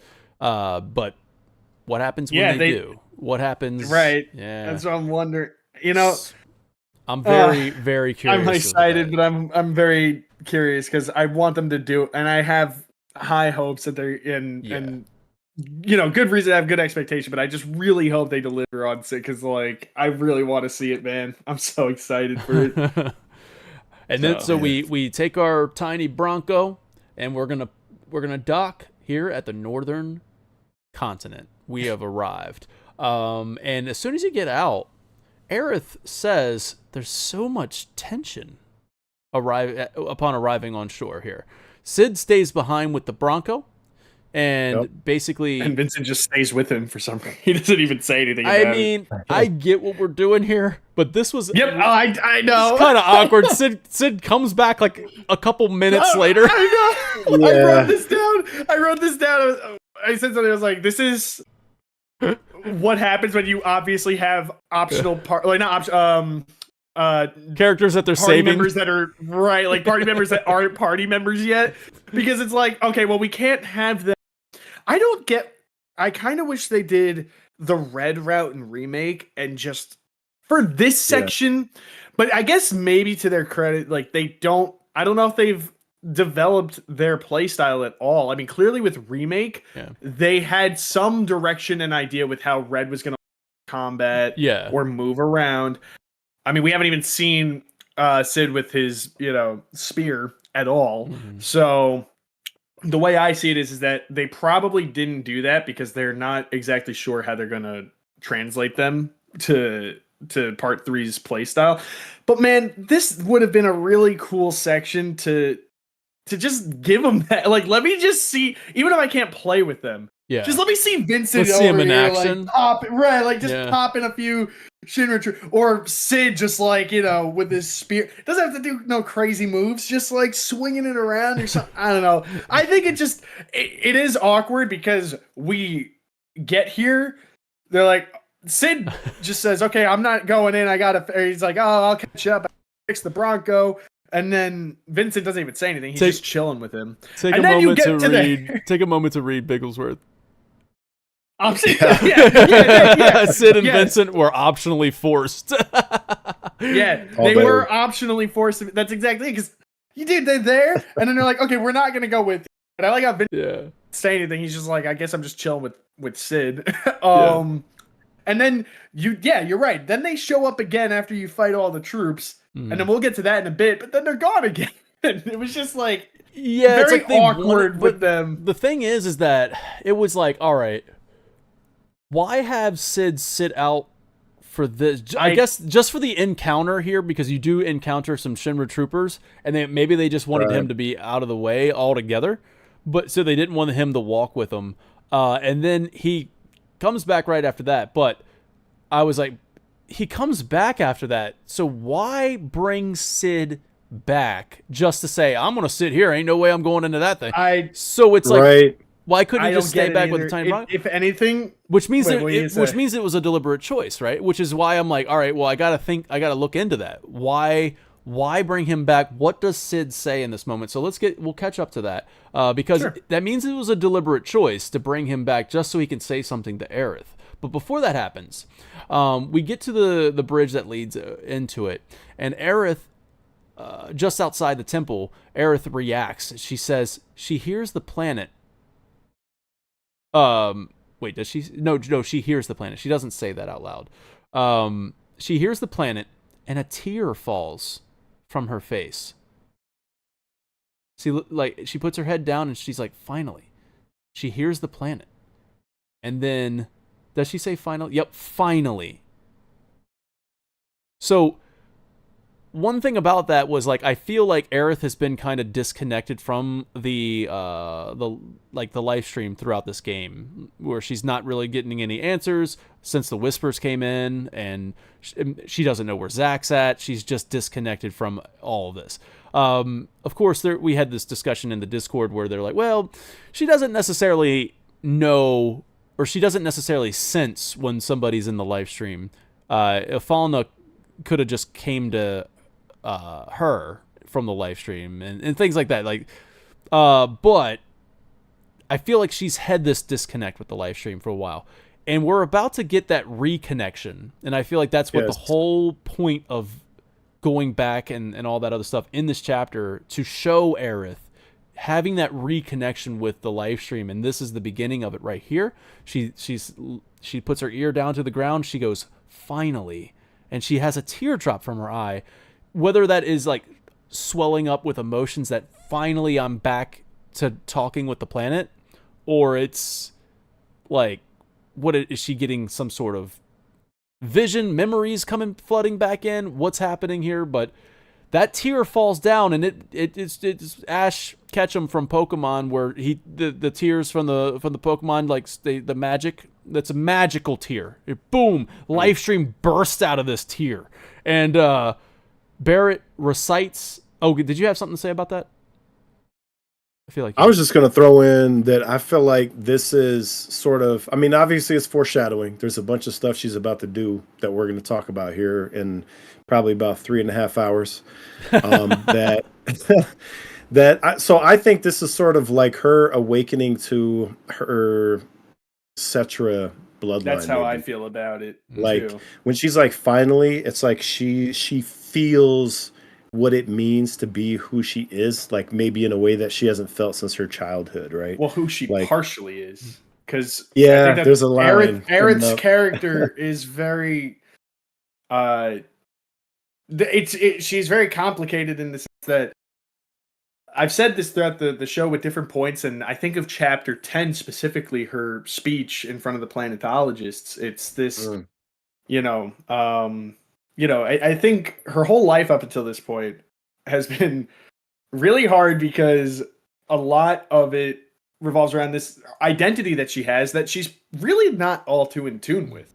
I mean, not to get into future memories for a bit, but in chapter 14, when you're walking up to her at the altar, she literally says like something to the effect of, I don't know how to pray. My mother never taught me how to pray. I hope I'm doing this right. Like, yeah. So I think, if anything, the idea that sometimes I think we get of Aerith versus what she actually is a little different. Like, she's now truly getting to like experience what her whole life has been building up to, that everybody's been chasing her down for, what everybody's relying on her for. It's like, finally, I get to experience and that's why that tear drops. I kind of want to bring in chat. There's a couple questions in a row. Let's start with Catherine. Catherine says, didn't she say in remake that she could talk to the flowers? And then of course Cloud, like, do better with the, whatever, like, like, I think Vincent Graymore, we had this chat in Discord, was like, Cloud like, do better. But yeah, she does talk to the flowers or something, or she's pretending to at least. But in remake, I feel like she had the connection, like she was connected with the live stream. In remake, I feel like she was almost too all-knowing about everything in remake, and then after Whispers, after remake, from this game on, she's been so disconnected from it. So now she's like, finally, it's back. Like, I'm finally back to. You can see that too. And then we go with Farthers saying, do we think that she's regained some memories here? And that was kind of one of my questions, where I was like, either she's just emotional that finally it's back and then like a teardrop falls, or is it like memories have come flooding back in and then she's just overwhelmed with emotions she doesn't know how to process. That tear falls down, and well, if she's overflown with memories and that tear turns into live stream or whatever you want to call it, but like, it's kind of crazy that the tear drop hits the ground and then live stream spews out. And then we have, what if we get more about her finding truth in another timeline? I don't know. That's a big one. That's a big one. I don't know. You know what I mean? And then, well, I feel like we're gonna jump into a lot of this stuff as the chapter goes and as we get into chapter 14. But yeah, so I just wanted to say thanks for chiming in chat. Hopefully, answered some of these.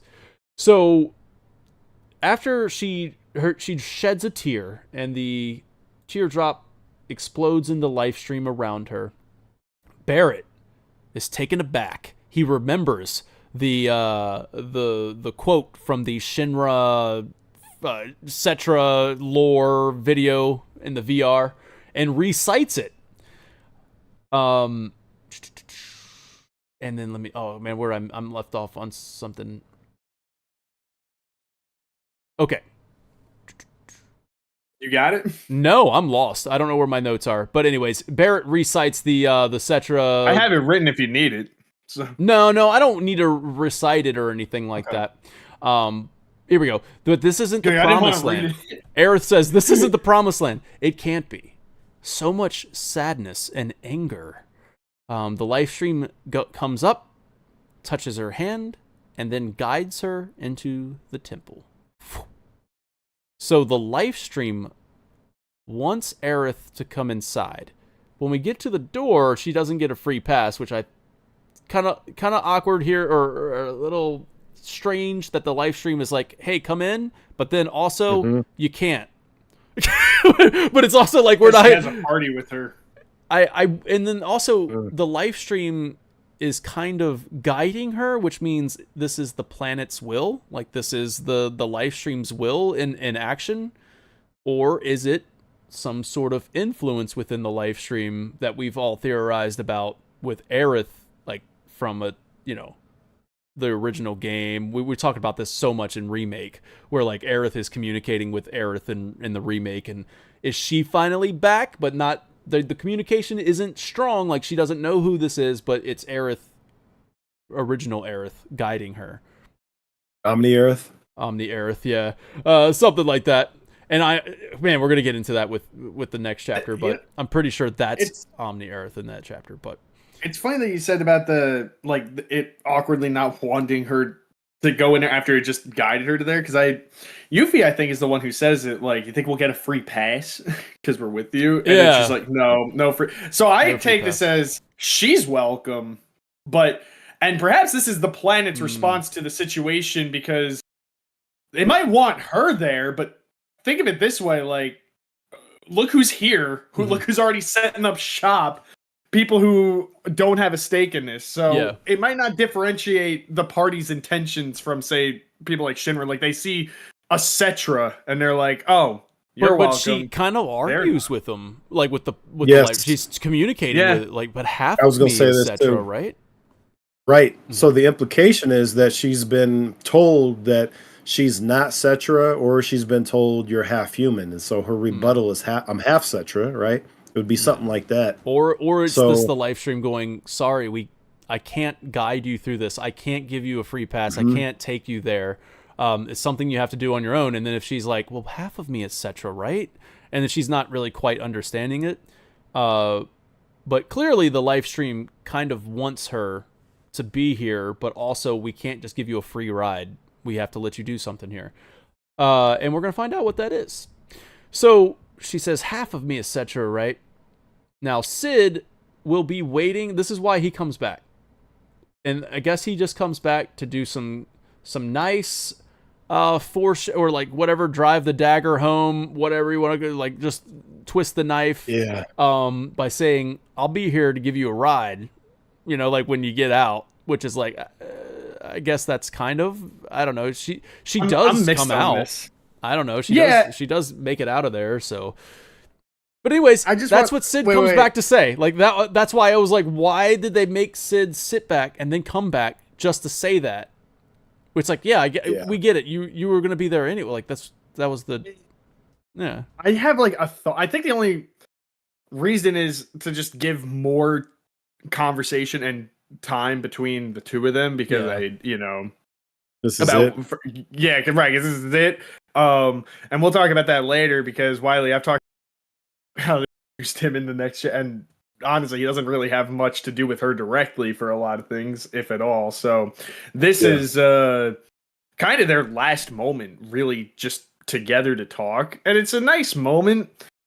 But I'll be transparent on this. I kind of don't like what this did for his character, because it made him seem.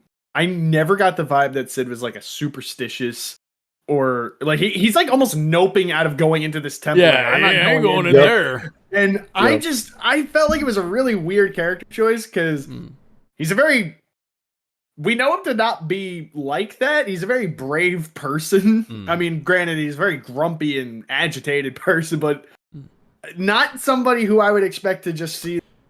In there, you take away his skies, you take away his seas, man. That's maybe that's just kind of true colors coming out where he's like, I ain't going in there. It just was weird. It was weird. I don't know. I didn't gel with that. I mean, the conversation he had with her was nice. I just didn't gel with the choice of, just if he should have had that conversation with her before, like, she fully left. You know what I mean? Like, working on working on it or something like that. Or maybe they like call him or something. It'd be nice to see the PHS give him a call, be like, "Hey, we're going into the temple. You coming?" "Oh no, I got to finish up working on." It's like, you guys go in there, but just so you know, if you need a ride, I'll still be like, just something like that. Yeah. Like, you could have worked this in a way, because first of all, pacing wise, it is a little awkward. It's like, okay, stop, go. He's here. Now you got to fight some guys, and he can't be there because we didn't program him to be able to fight. And so now he's back after the fighting's done. But, and now we can't go in the temple. Like, I don't know. It was just kind of weird. I thought it was a nice conversation, but I think that it kind of did something to his character that I never thought existed, and kind of makes me think weird. Like, it makes me think a little differently of him. It's like, where did this come from? This, like, weird superstition. Because there's an optional I wrote it down, I think, when you're at the keys. Yeah, he says if you talk to him after he's sitting crisscross on the floor. Yeah. He goes, find me when you're done. Bronco's ready when you are. If you talk to him again, he says, sorry, but there ain't nothing in the world that could make me go in there. Now that one, like, you could take the face value conversation and be like, okay, he's just fine because you need a ride.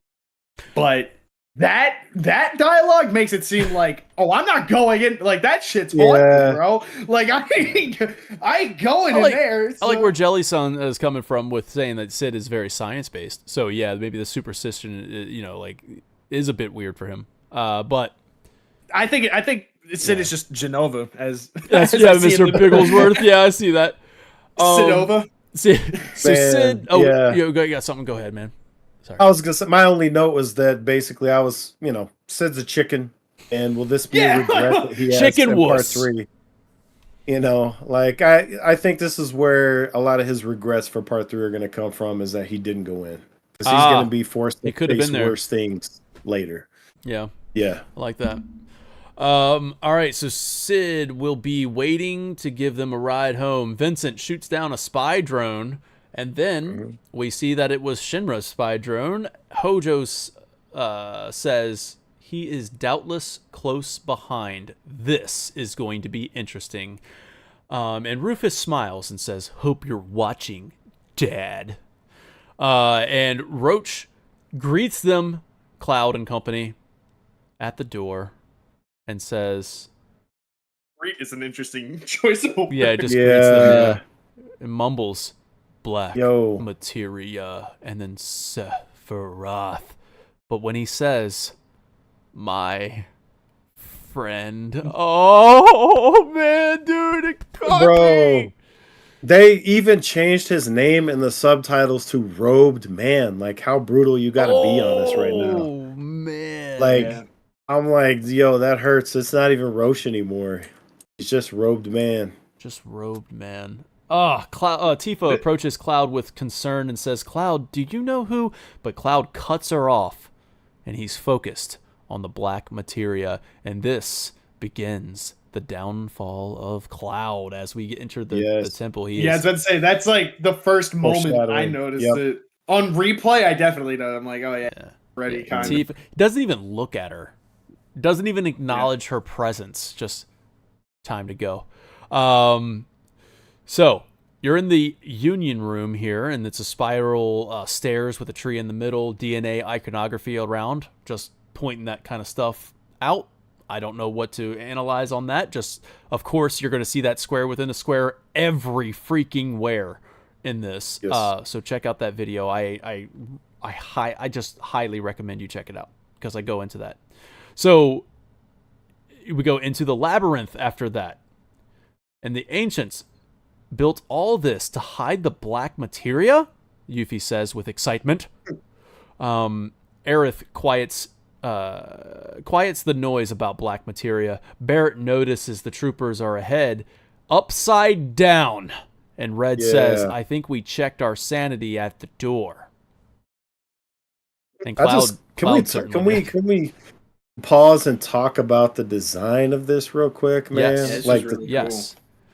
Temple just looking like an MC Escher painting, bro. I love how freaking love it. You got ceilings and walls and stairs and gravity shifts and all this stuff. Mm-hmm. And the further in we get, the more variations on that we get where we're reassembling pieces and stuff like that. But just for now, we're looking at something that for the first time completely defies all. Oh, that's dope. Yeah, so if you break the camera. Oh, that's really cool.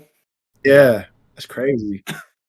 That's what it looks like when you break the camera and go out. That MC Escher that Excalibur is talking about. That's what it looks like. Yeah. It's really cool.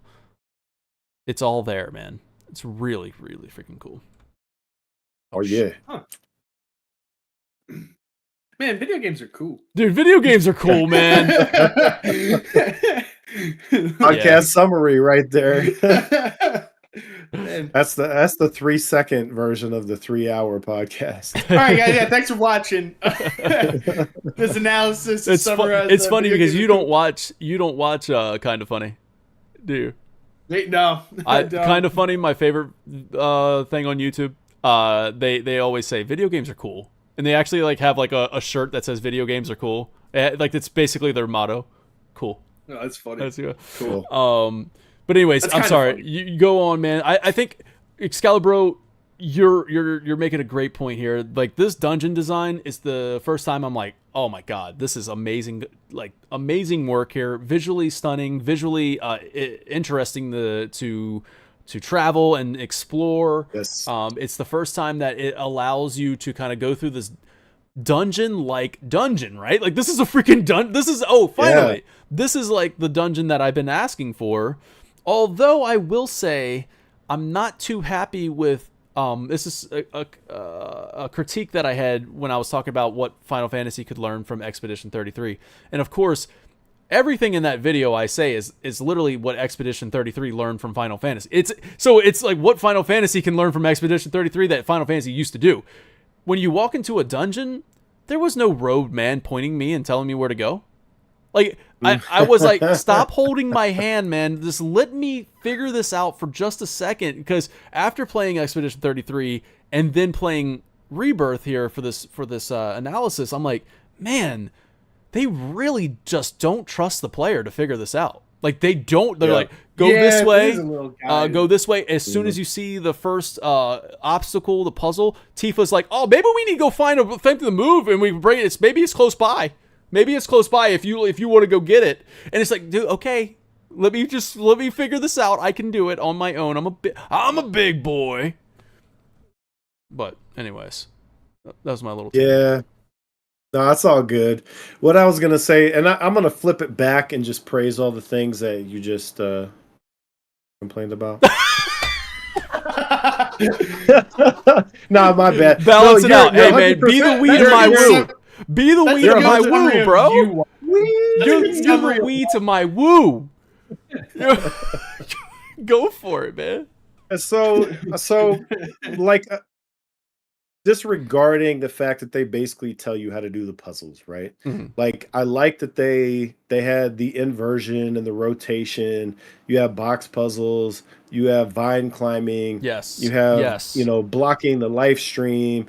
I feel like they utilized every part of the dungeon in different ways, and I feel like this was like a really good example of how you can still introduce new things late game. It kind of made me wonder why we weren't climbing vines at somewhere Gungaga. Right.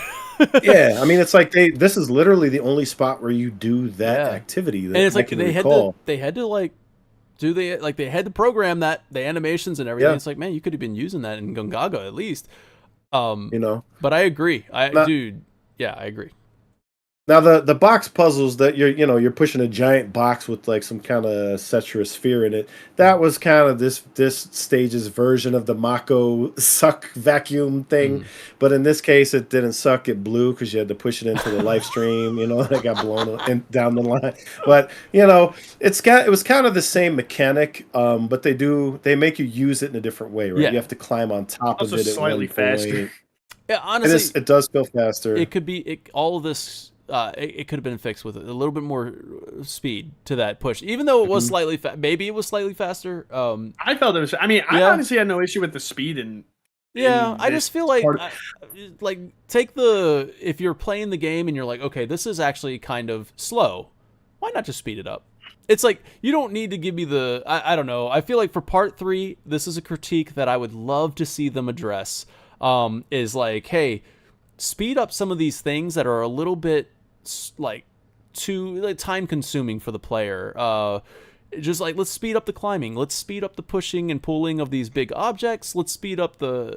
Wait. Yeah. I'm going to make a counterpoint for this dungeon specifically. Okay. I think the slowness works here. Okay. In certain places. And it really comes down to the perspective because, like, as you're traversing slowly, whether you're climbing slowly, looking for the next place to go, or if you're walking somewhere, whether it's environmental things that are happening that just add to, like, the like, for example, you could be like moving somewhere slowly and you'll see like Shinra troops getting sucked away somewhere. That stuff slows like down that. For that. Yeah.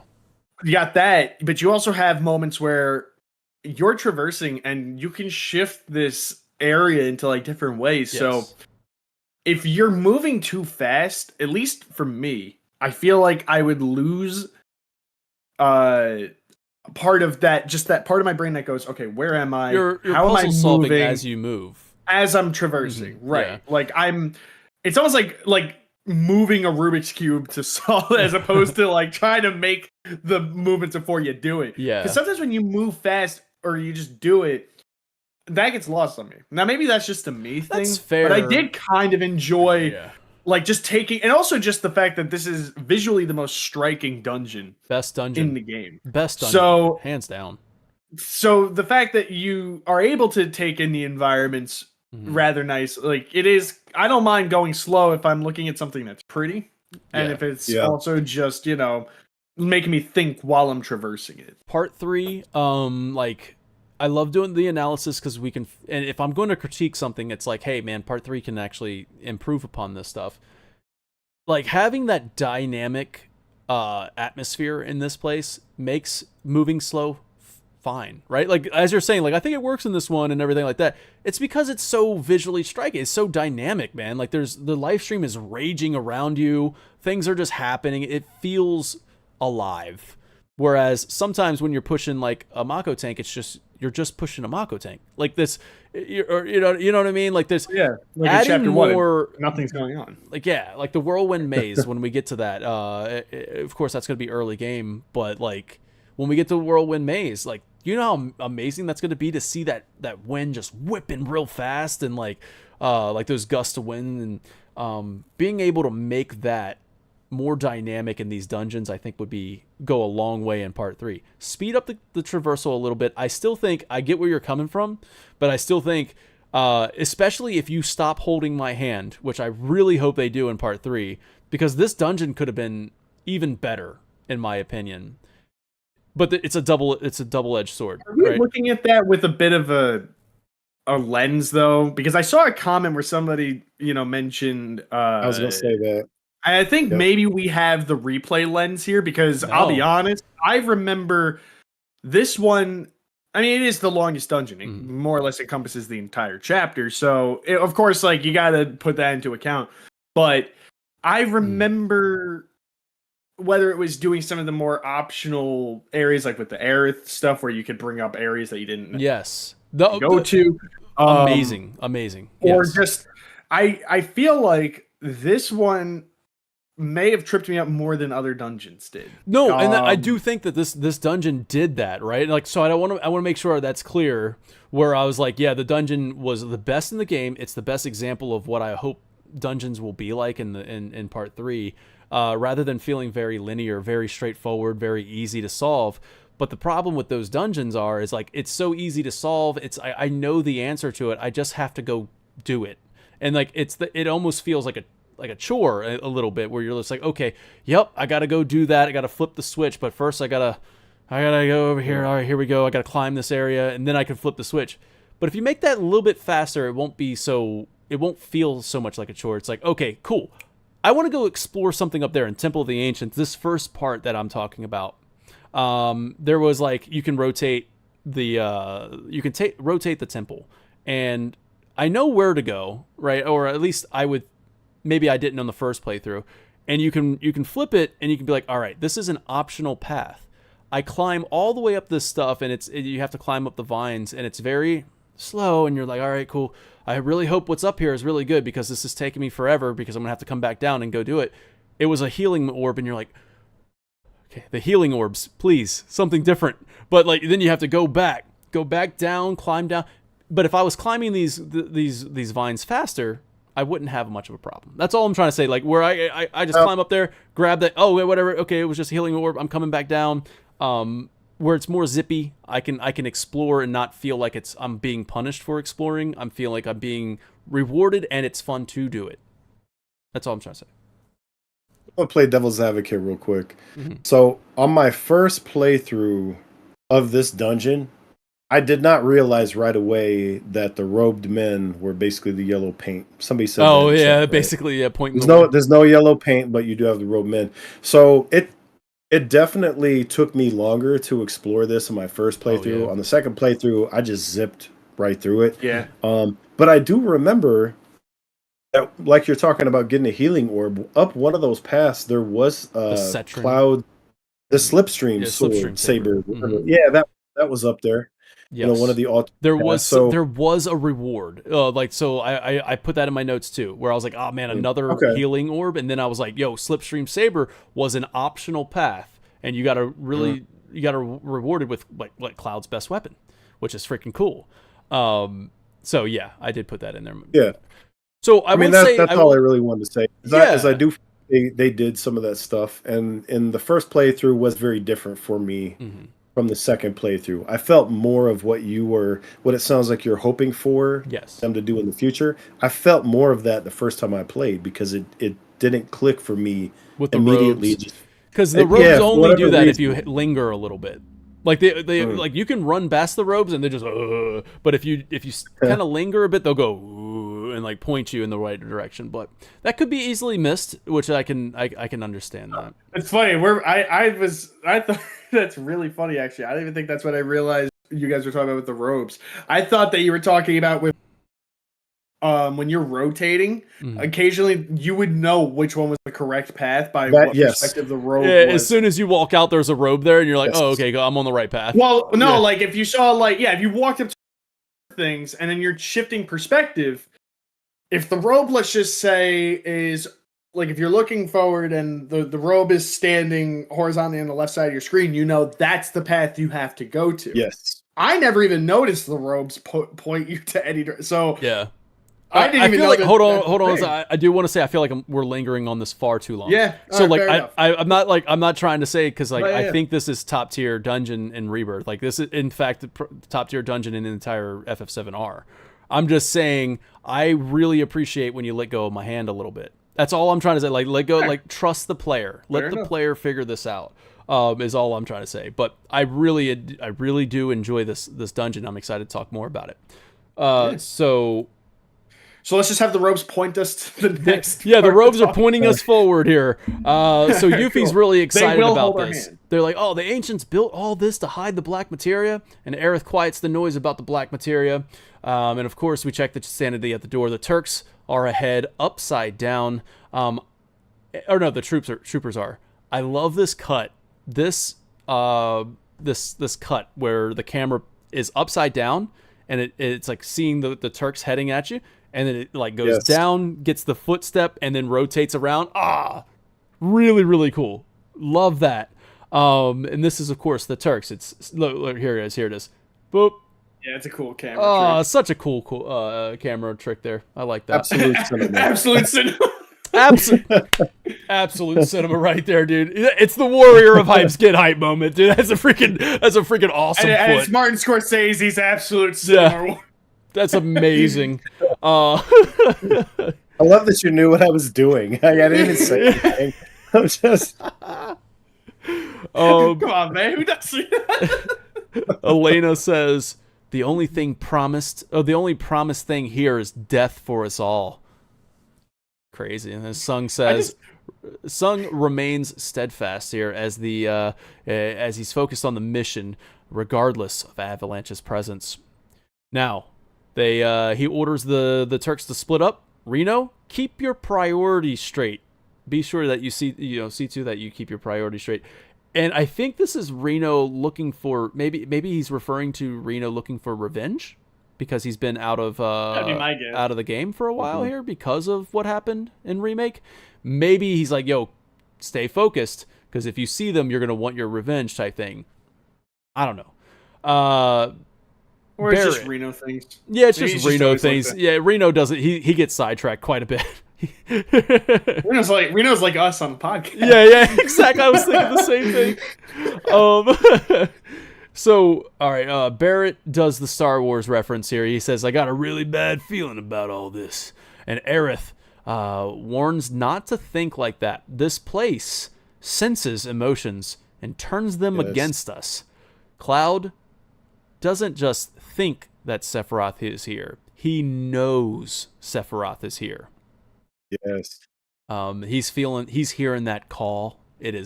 That call is pulling him. It is so strong right now.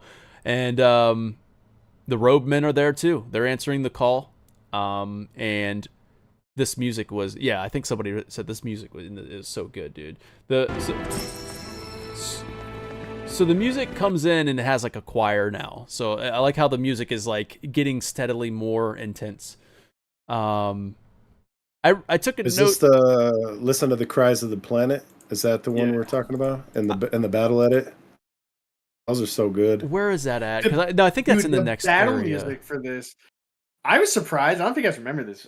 I think it was like the first full-length trailer for Rebirth used the battle edit of this dungeon. Oh yeah, dude. For music, which was what a really weird but inspired choice, man. Like it's a great track. It's one of my favorite battle tracks. But I remember going into this dungeon, because you technically hear it when you're on the altar outside.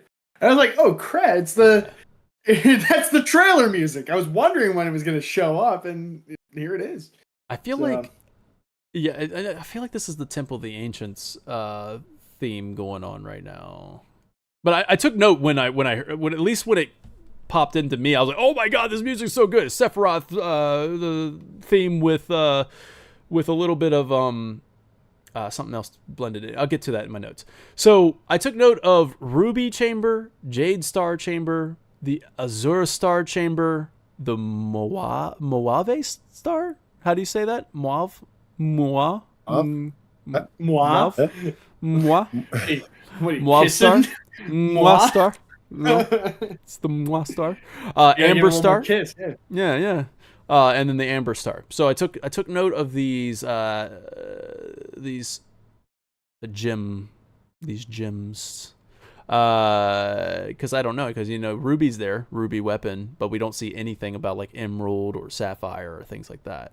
But we did see this the same kind of like using like gems as like a live stream source or something in the Cave of the Gi, right? We saw the same sort of thing going on. Now, we have the Turntable Dungeon. We talked about that. So I said Turntable Dungeon, thoughts. I think we talked a lot about the gameplay already of this dungeon, and which I really loved. We spent too much time on it.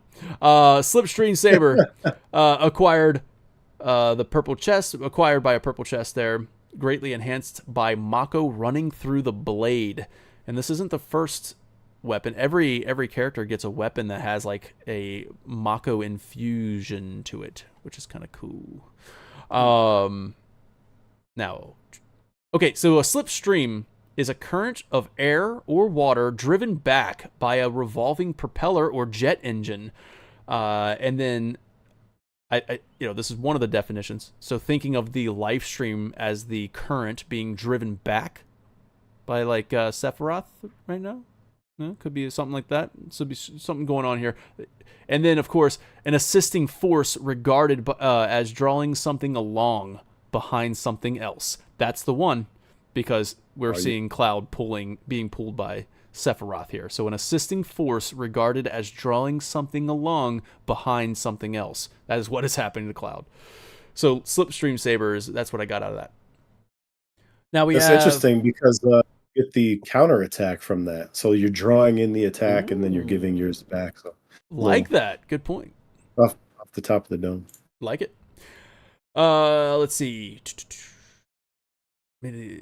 Yeah. Okay.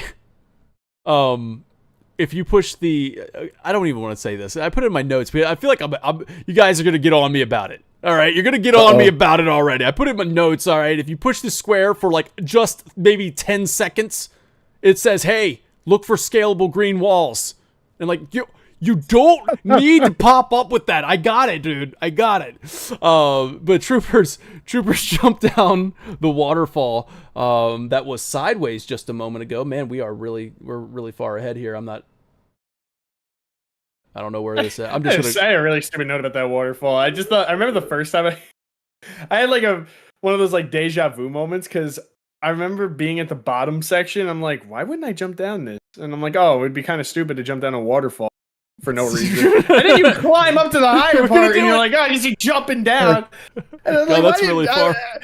And what's really funny to me, I'm like, so why the hell did we go up like 20 feet higher to jump down when I could have just jumped down from the lower point? They didn't know that at the really time. Anything meaningful. Yeah, I guess. I was just like, but man, like I had to climb up this. Lee, you made me climb. Lee, yeah. I know you really like skydiving, but you should never be the first one to jump. So I think they were just waiting to see Shinra Trooper first. Oh, funny you say that. The first time I ever went, I was the first one. Of course you were. Of course you were. I was the first one. Yeah. It's not if your friend jumped off a bridge, would you? It's I'm the friend jumping off the bridge. That's Lee. Are you gonna follow me? You joined me.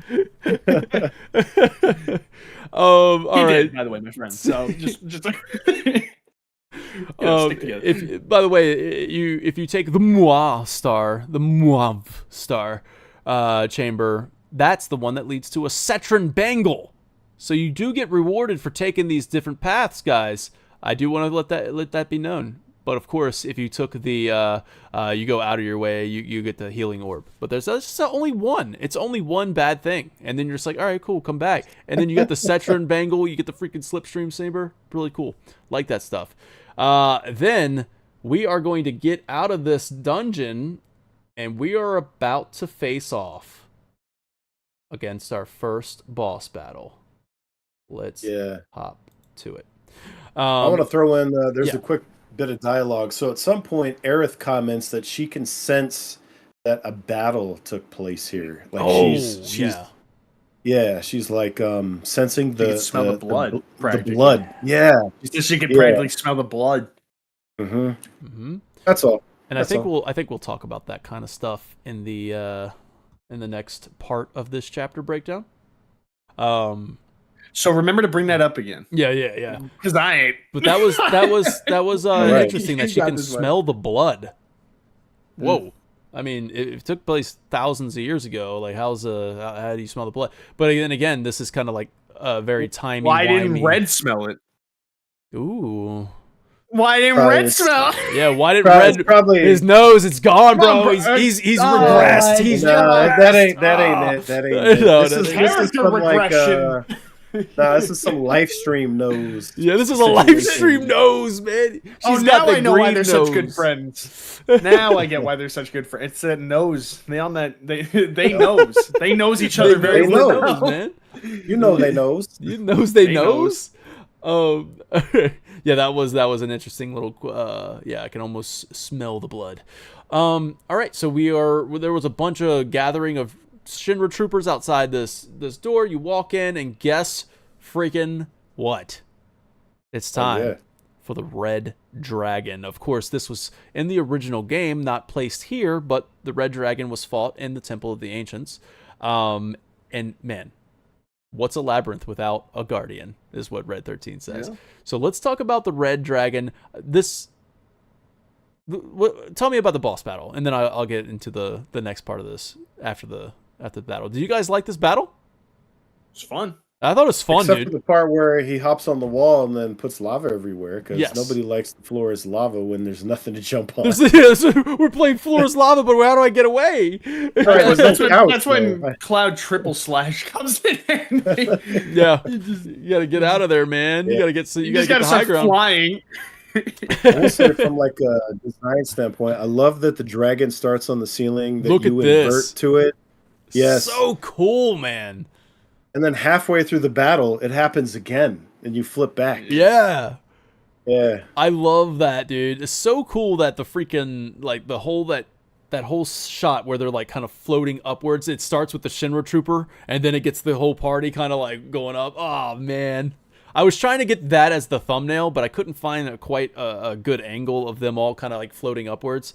And plus, it would have been really small. Like, your thumbnail needs to be a big hero image, but, like, I went with Tifa dropping the boot on that dragon, dude. Yeah. I mean, I was like, yeah, it's cool.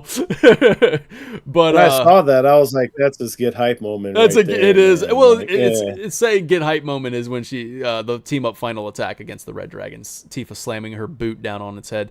So the battle was fun. I really enjoyed this one. I don't think it was like. I don't know. It's just fun. I like the cinematic battles. I love a cinematic battle. So. That was cool. You destroy the head, and then, of course, once it's in the second phase, you take out the wings so it falls down. Cool gimmick. Bring them down. Just a fun battle. Get hype moment is when the freaking the team up at the end with the final attack. I love me a good party team up, man. I love me a party team up cutscene. And when the dragon, you just put the Tifa slamming the boot down on its head. So cool. But of course, it was the catapult move that we got from Advent Children, where Cloud. Oh no, that was Sid, wasn't it, that did the catapult? That's a Cloud. Yeah. But anyways, the catapult move. Sid was too scared to be here. Otherwise, he could have done it. Otherwise, Sid could have done that. Sid could have jumped up there and got it when it was on the ceiling, but. Yeah, maybe. Sid actually wouldn't have had a problem in this fight because he would have just jumped between ceiling and floor like no problem. Exactly. Floor's lava would have meant nothing to him. There's his regret. That's why he couldn't be there. He was just OP. He was just too overpowered. OP, yeah. Okay. All right, so now we finished this battle. I might be a little Monster Hunter coded, but this red dragon had a lot of design elements that looked like Wrath of inspired. If anybody, I know you guys aren't Monster Hunter people to my recollection, but I don't know. I think it was its tail. But I remember looking at this thing and like in some of the shots of its face, its tail. Nice. Don't know if it's actually inspired at all by it, but I me some rap. So I remember looking. I'm like, oh, it felt familiar just visually. But look at that, man. I love it. Barrett starts off with it. Aerith coming in with the freaking attack. Cloud charging in. Love me a freaking party team up. Give me more of that, dude. That and then sliding under freaking Path of Neo. We got the slingshot of the Tifa dropping the boot down on this dude's face. Get hype. Get hype. This and then the Tifa's superhero landing. Oh man. Dude, this would have been more hype if Cloud wasn't being kind of an a-hole right now. I have note about that. He's just like, come on. Like, he just ignores it. I'm like, but this is a big sign he's being controlled. Exactly. I mean, they just did something super hype, and then, you're kind of frozen. But they did something super hype, and then and then he just walks away. It's like, dude, you didn't congratulate Tifa for sticking that superhero landing? Like, did you see her land? You didn't. That, dude. Like, you give her a high five, bro. Like, that was cool. She turned his brain to soup. Yeah. With one take. Yo, that dragon's brain just got turned to soup, dude. By her boot. Like, bro, like, how are you not hyping this up? How are you not hype? Are you not entertained? Are you not entertained? So speaking of, like just that cross dimensions and stuff, and taking reference from a bunch of other Final Fantasies that we mentioned with Gilgamesh. Here's our Final Fantasy X reference, as Aerith is about to just do her best Yuna impression here, but it's coming up here in a second. Oh yeah. But I like how the live stream like blasts these dudes off the edge right here. Like the live stream is fighting back almost. The live stream is crazy. Angry, bro. Like we are very, very angry here in the Hall of Life. I love how life right now is chaos. Chaos. It's not hunger. It's not a thirst. It's, I don't know what he says. It's I need a chaos. We gotta be careful, or Lee's gonna get jacked up again. Get jack off track. Jack off track. That's a different type of stream.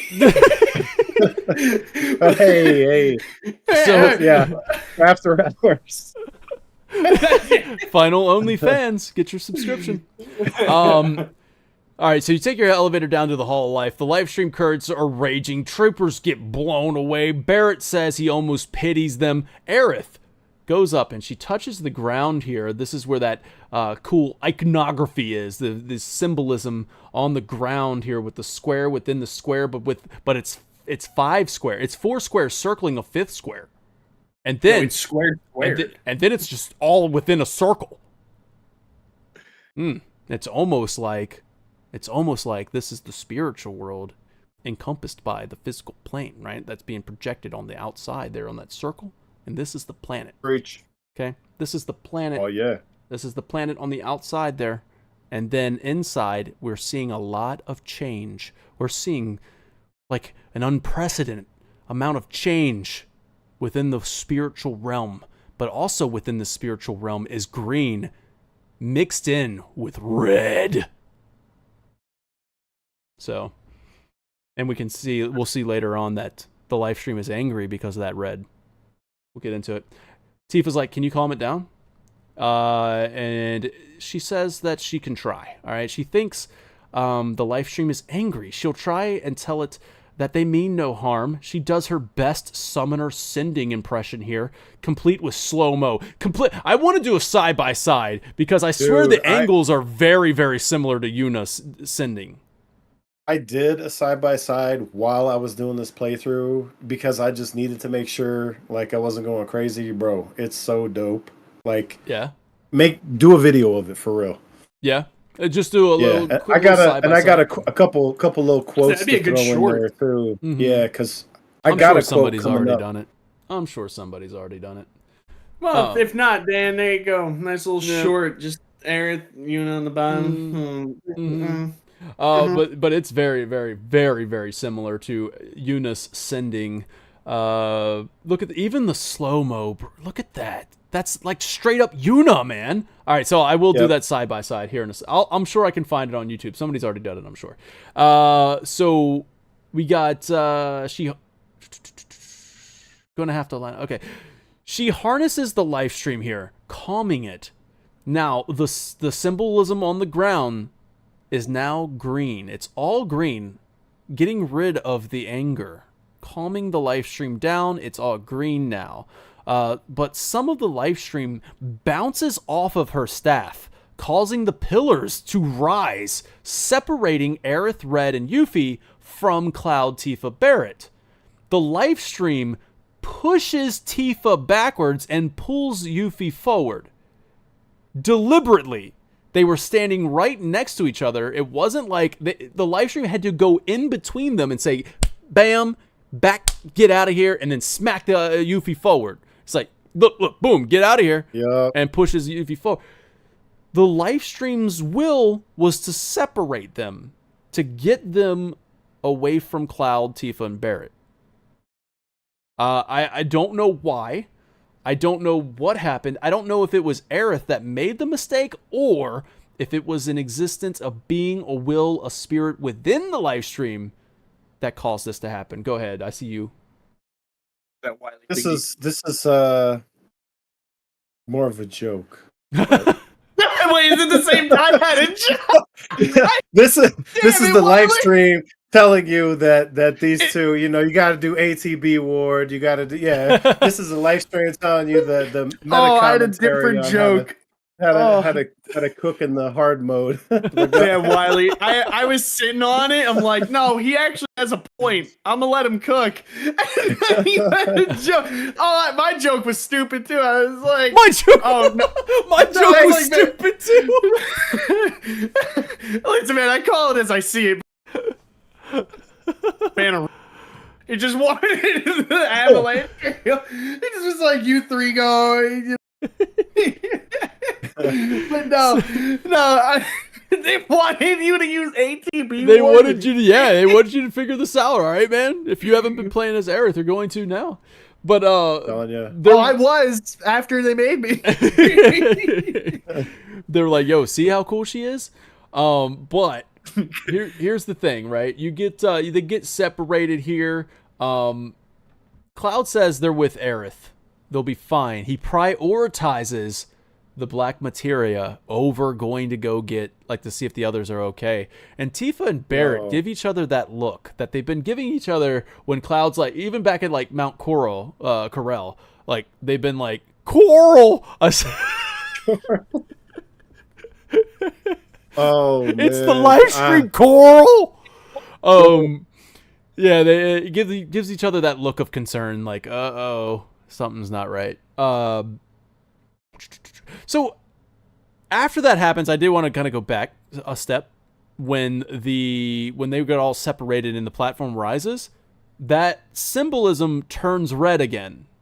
Just a little point of observation there. The symbolism turns red again, and then it rises, which makes me think it was something within the live stream, a will or something that wanted to separate. I don't know if Sephiroth is within this thing, but I feel like Sephiroth would be red. I don't know. Anyways. Well, hold on a minute. We know that there's a battle that took place here between the Cetra and the Gi, and the Gi represent red. Yeah, I mean, right? Yeah, I feel like red represents a angered spirit, a spirit that's like in despair. Like, basically encompassing all of the negative emotions. Well, because then there's purple, which, but there's something going on. But I feel like red and green are the symbolism of what Sephiroth is doing, and maybe, I don't know, you know what I mean? Because you got the Gi, but you are right about that red miasma. And that redness that's with the Gi associated with them. A little future memory, the black materia is filled with the red miasma in it. Exactly. And what else? That's the Gi's materia. What else has that red? Meteor. Yeah. Which it's like even the original game, it has the red, like, lightning going and connecting the broken meteor. It's connected by red. So yeah, I feel like the Gi is that red life stream because they're filled with I think the original game said it, where Bugenhagen was like explaining that they're filled with despair, and they refuse to, like, let go or something, whatever. But in remake, it was like they can't dissolve, something like that. Anyways, it's Genesis. Thank you, Toolman. We solved it. It's Genesis. But yeah, there is the black purple that comes in, and that's the live stream black. So whatever, it turns red, it goes up, and we go into the live stream current puzzles dungeon part of this. We already talked about kind of the gameplay there. We skip ahead to this part, I think. Yeah. So Cloud mercilessly kills a soldier second class. Just absolutely no mercy. Says it's not death.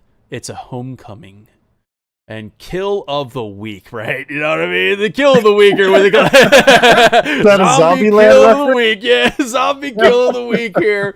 Oh, when Cloud kills this dude. Oh my god, it's pretty cool. Tifa tapped him too. He threw him up. Oh man, yeah, just eat your heart out, Cynthia Knickerbocker. I've seen that movie a few times. Yeah.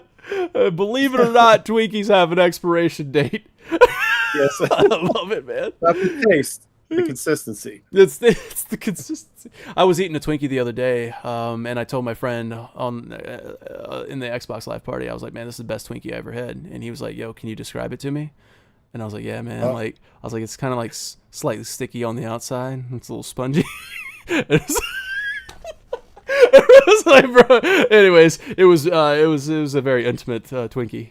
I feel like unfortunately, I think most are. Come back, yeah, dude. There is something weirdly This is something I never wanted to think about. Yeah, it is, dude. Come on, dude. Let's get Jack on track. Let's get Jack on track. Yo, Cloud double tapped him, and then the blood sprays on his face again. The most blood that they're possibly allowed to have in this rated teen game is just that little bit of splatter, but that's all we're gonna get. It does have a good effect. I like the blood. I like that they do that. Not death. What's up? Not death. Not death. It's a homecoming. Yeah, dude. So let's see. I want to catch back up. Okay, Reno and Rude show up. Barrett says he still owes them for Sector 7. And Rude says he could say the same thing about Barrett. So passing the blame back on to Barrett. Which is something that like Barrett internally is struggling with, and Tifa externally like has expressed how she feels guilty for this kind of like the stuff that's happened. So the fact that the Turks are like bouncing the blame back onto them, they were just the hands that did the work of the which doesn't make them innocent at all. I think that was to get under their skin, because if anything, I think they're on this but they knew it was going to get done anyway, so that was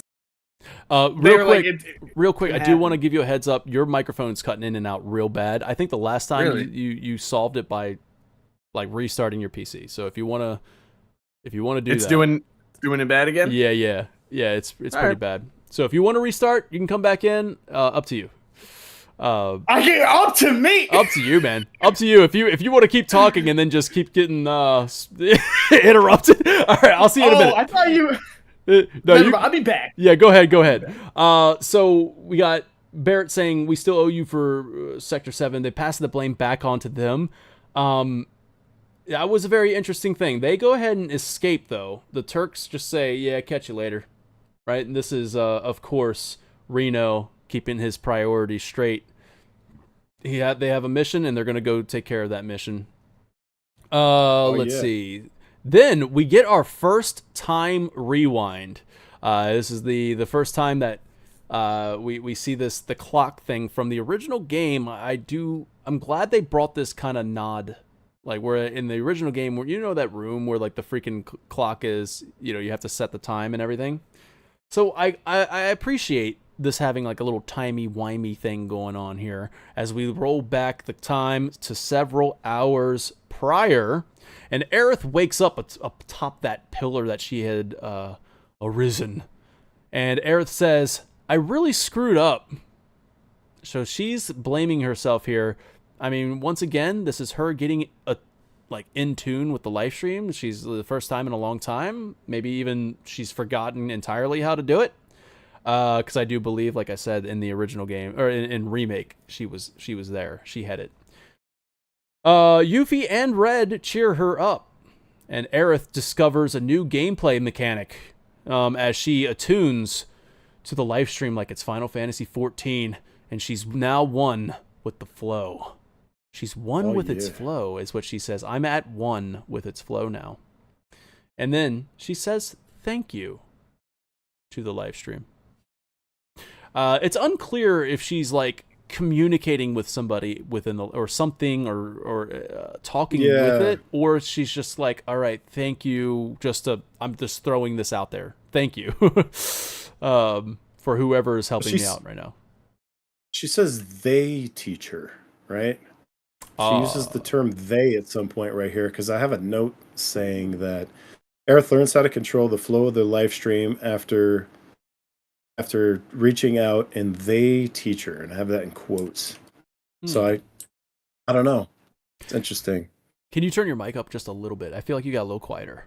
Yeah. Cool. Maybe is that better? Better. Oh yeah. So let's see, Vessels of Life segment. It's the Vessels of Life segment of the dungeon. Gathering blessings and stabilizing fragmented terrain and filling 5 chalices is our objective. This is. You guys like this part of the dungeon? I feel like everything about this dungeon is good. Thanks for just including me in, like I wasn't just going. Dude, I just joined in and we didn't really get far. You were just talking. You were just, and then I just say, "Oh, you guys like this part of the?" I'm you like it? What do you think, Lee? Oh yeah, cool. No, I like this part. Cool. I really like the gimmick with this part. I thought it was fun. I think. Sorry, I'm there. You go. Trying to get back into. You're catching up because I'm about to repeat what Excalibur just said. This is the quote right here. I think they're going to teach me how to be at one with the live stream. So they're going to. So yeah, she's hearing multiple voices. Cool. All right. So Aerith seems to be completely exhausted by this process, though. So it is kind of taking a lot out of her. Once we get through the dungeon and she does her thing right about here. It's worth noting that there's a giant, like, red energy ball in the center of this place.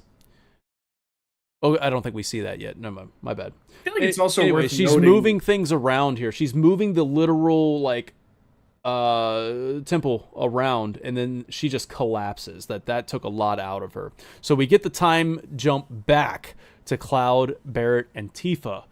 And Barrett says the magic password, which is "damn it."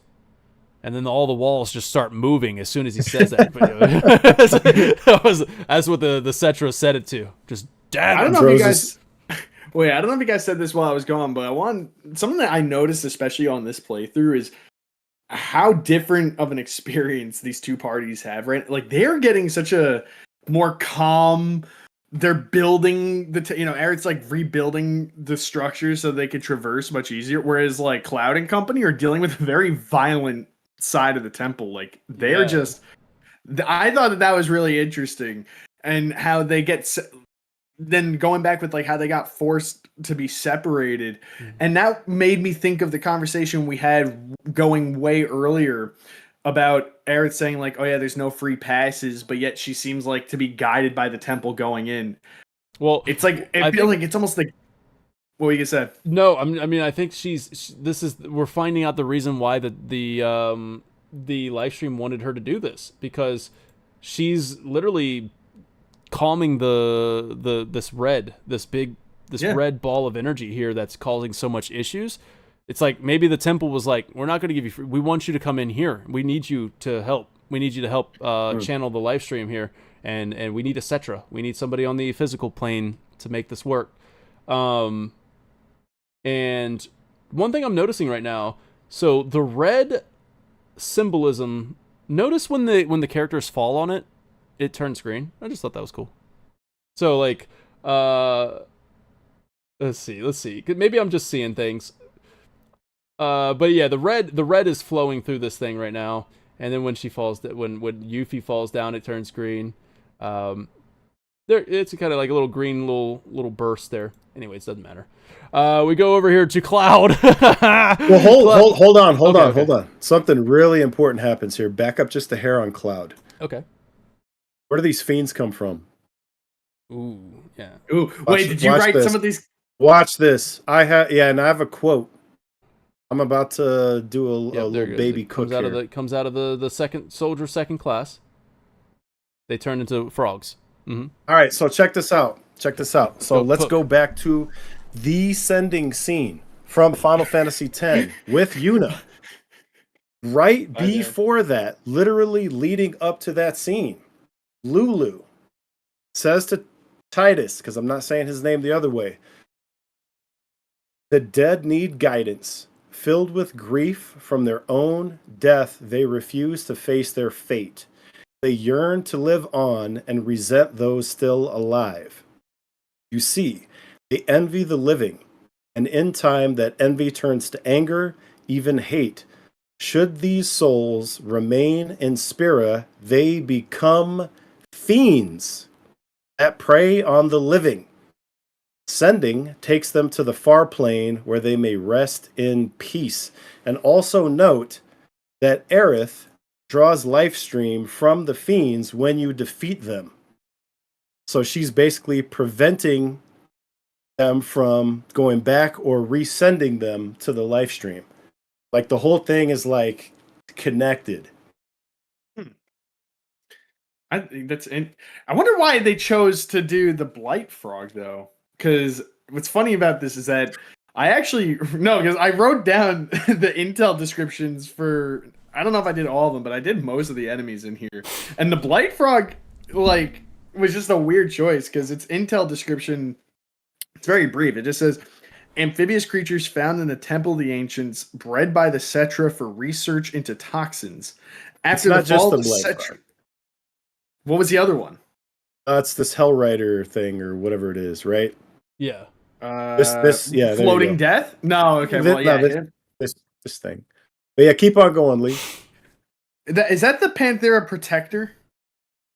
Because I think that's Yes. Lee, you're I have frozen. his description too. Oh, but if you can hear me, that's all that matters. Yep. All right. You're in a permanent lean. Yeah, lean, dude. Panthera Protector, half man, half beast creatures that live in the Temple of the Ancients, saved by the Cetra while suffering a strange illness. They now guard the temple in order to repay their benefactors. So these guys weren't illness. They weren't struck down by illness. It was, it seems like by combat, but it's the same thing. So like, I'm also just gonna let Louis be here for a second since I know Toolman likes so, it. But, so I loved what you said about Final Fantasy X bringing in that quote. God, it was so good, dude. Oh, never mind. I had a thought that was in my head. It was buying time. Sometimes I have thoughts in my head that I realize I'm on stream and I'm like, just don't say it. But no, You're thinking too hard. You don't have to think harder. You have to think softer. Think smarter. And so there you go. So yeah, I love what you said. You bring in the Final Fantasy X thing, but yeah, like what Lee is saying is that these are Cetran creations, and they're created from the live stream. So the live stream is actively trying to stop Cloud, Tifa, and Barrett right now. Like they're like the live stream. I feel like this is the live stream creating these monsters to put obstacles in their way. Like so it's, I don't think it's really like the soldier that was like, I don't think he's refusing to be dissolved in the live stream. I think the live stream is literally taking over their physical body and like causing them to transform as protectors, because they want to stop Cloud. And what Lee pointed out earlier about how it's raging up here, they don't want Cloud to proceed because Cloud is not good right now. Whereas so the temple is like new, and maybe that's why they separated them, so they can stop Cloud but push Aerith on to do what they do. Him. Huh? Maybe they sense Genova in him. They sense Genova. They also probably sense the call that's Cloud is being pulled towards. He's being pulled towards the center where Sephiroth is with, like, bring me the black materia. That's where the black materia is. He's being called towards it. So I think the temple itself is actively trying to keep them away. Because when you do that enemy assess, they are created by the Cetran. So we are Turk trackers, as we see Reno and Rude. Boom, up ahead. Where is this at? We're back here. Cloud says if something gets in our way, we kill it. So good. What does it matter? This music right here, though. I'm gonna play it. Let's freaking go, y'all. Let's freaking go with this. Here it comes. I can't hear it, but it was. You can't hear it, but the audience can. The viewers will be able to hear it. I'm getting tired of this place. Barrett says he's getting tired of this place. Well, at least we have a way out. I think all the players are like, yo, this chapter is really long. We're not even halfway through it. Alright, here it comes. Listen to this battle, y'all! It's coming. Oh, what now? It's so freaking hype.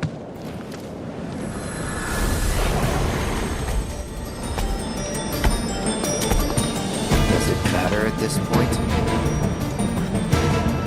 If something gets in our way, we kill it.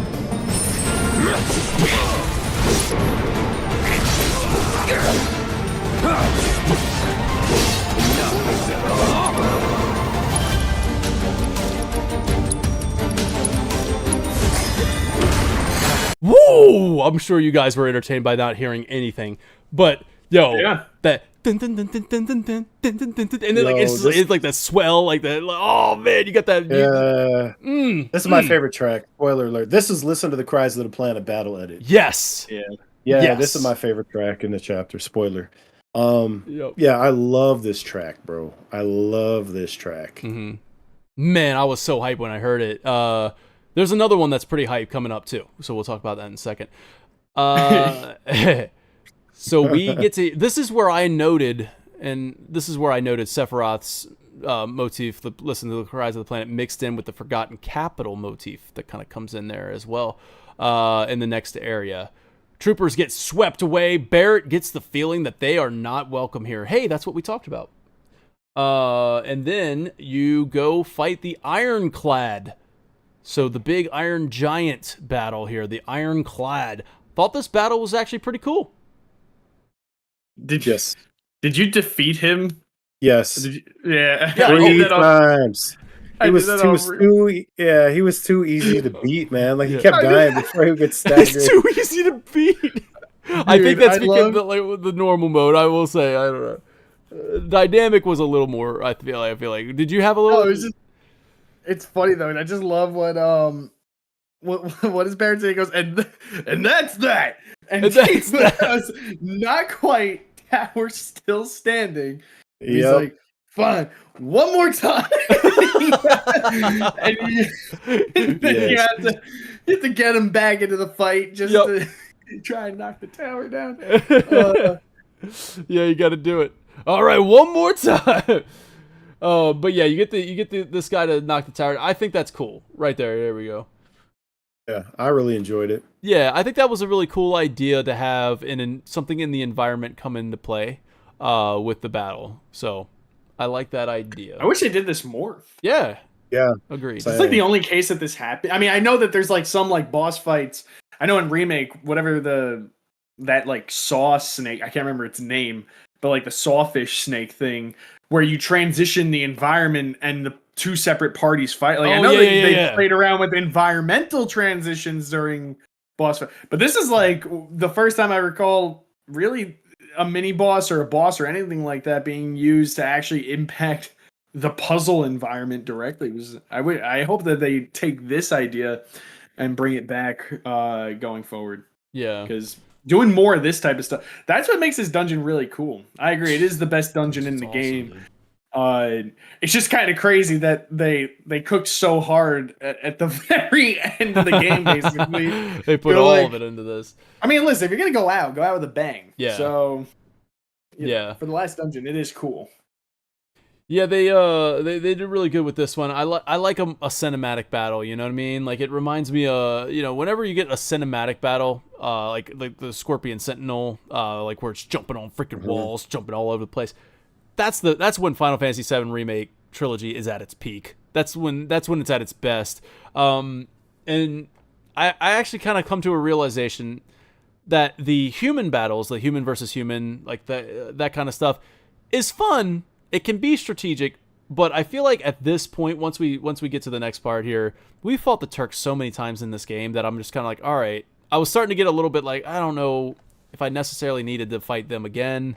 But I love it when it's super cinematic. Oh, I have an opinion. I have an opinion.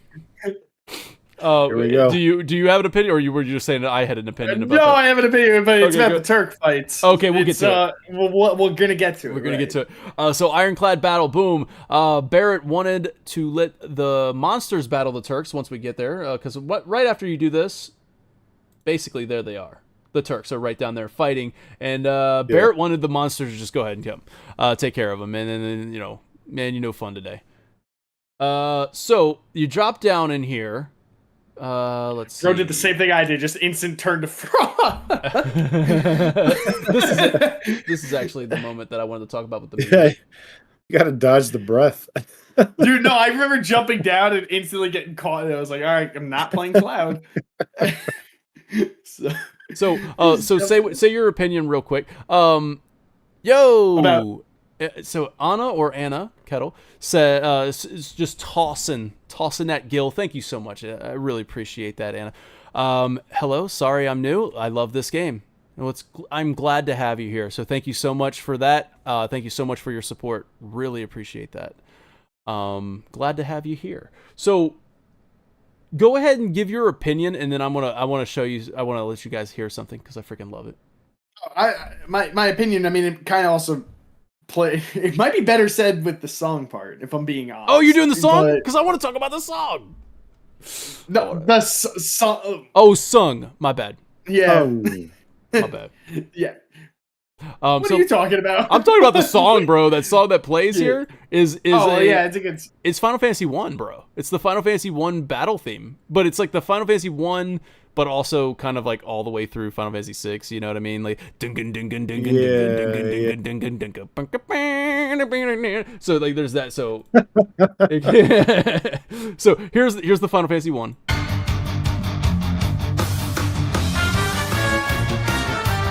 But hear that ding ding ding ding ding ding ding, and then hear this. No fun at all today. You'll hear it here. I instantly recognized it.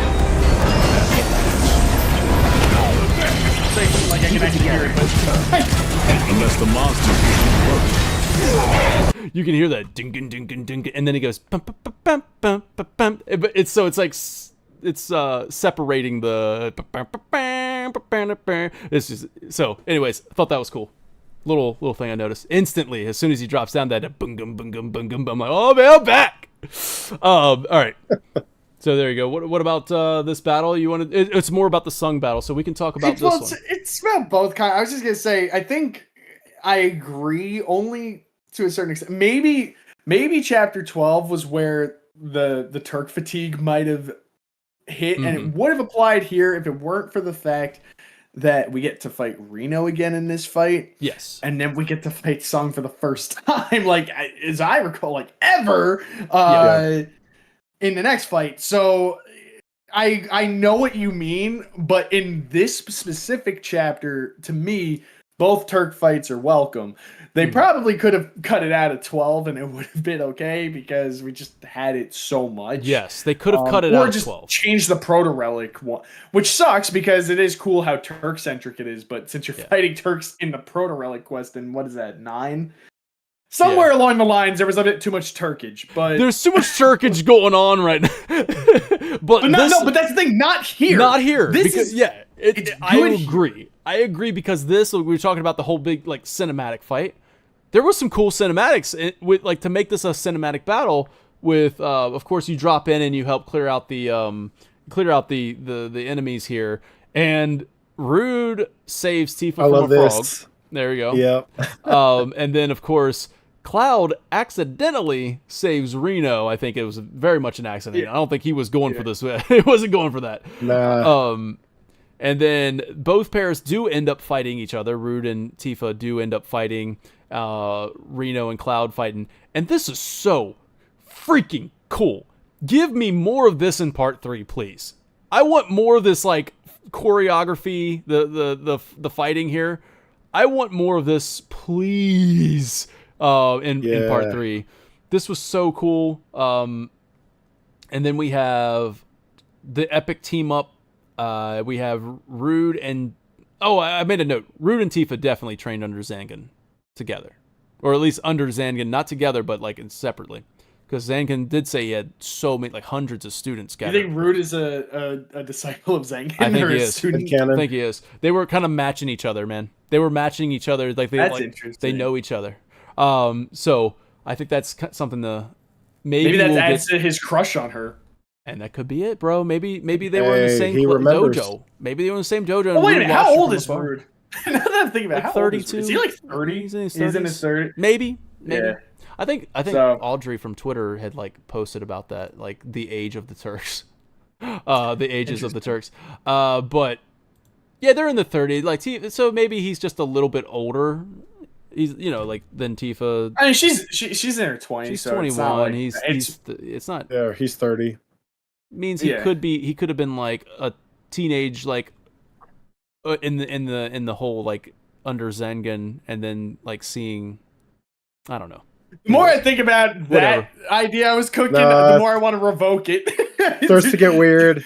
Yeah, it does. He's 20 when she's 10. It was love at first sight. I do want to point out though, during this when Reno says, "Get a room to root a team." So what's funny about that is that it could just be like a snarky comment in the moment, maybe not that deep, but it made me think. I'm like, maybe they had that Gungaga conversation off screen because in Remake, Rude does like that knee-jerk maneuver with the helicopter to not shoot Tifa, and Reno doesn't get it. He's like, what the hell are you like? What are you doing? Right? Mm-hmm. And now he's making fun of it. He's poking fun. He's like, oh yeah, get a room. So I'm like, I think he knows. I think he knows. Yeah. At this point. Rude is 30, Tifa's 20. So it's not like it's not that bad. It's not that bad. All right, so we go to what's the next part? Crap. Well, I mean, we got a little bit more choreography post fight, and there's something I want to comment on there. So yeah, go for that because during the battle, I do want to point out that Cloud has a very aggressive battle chatter now. Like, you'll pay for that. Like he's got some aggression. Nice. So this post battle, Cloud gets distracted by a raging live stream current, and then Reno does a little smash over A to send Cloud flying off the stage. Just once again proving that this is the continuation of a Smash Bros. Storyline. Aerith uses the cheat code to create a floor under him though to save Cloud. So we see that happening now. Boom. And then the battle continues from there. So go ahead, Excalibur. You had something you want to say, or has it not come up yet? Because the battle does continue. No, it's afterwards. Okay. And then after this battle is done, which we can kind of jump to now, is when Barrett and Rude square up. Yeah, that's it right there. So I love that Barrett somehow overpowers Rude 1v1. I don't get how. Surprising, right? Barrett does with one arm what Dio can't do with two. I know. Right? That surprised me. I'm like, hold up. Yeah, I mean, don't get me wrong, it's cool, but I'm like, it didn't make sense to me. He put all of Sector 7 into that punch. But you know what? You're the gonna funny feel thing, this plate drop, right? That's what I was gonna say. He dropped the plate drop. That's funny. Well, you know what like blows my mind about this, and it's cool. Yeah, cool scene. Like let's do the punch to punch. Cool. You have a gun arm, so with that being, use your other arm and freaking shoot this dude. But it does show that Barrett, using his fist rather than his gun here, maybe is showing that Barrett isn't looking to kill for revenge. And it's the same mercy that he showed President Shinra in Remake, right? Where he's like, I'm not gonna drop him off the freaking tower.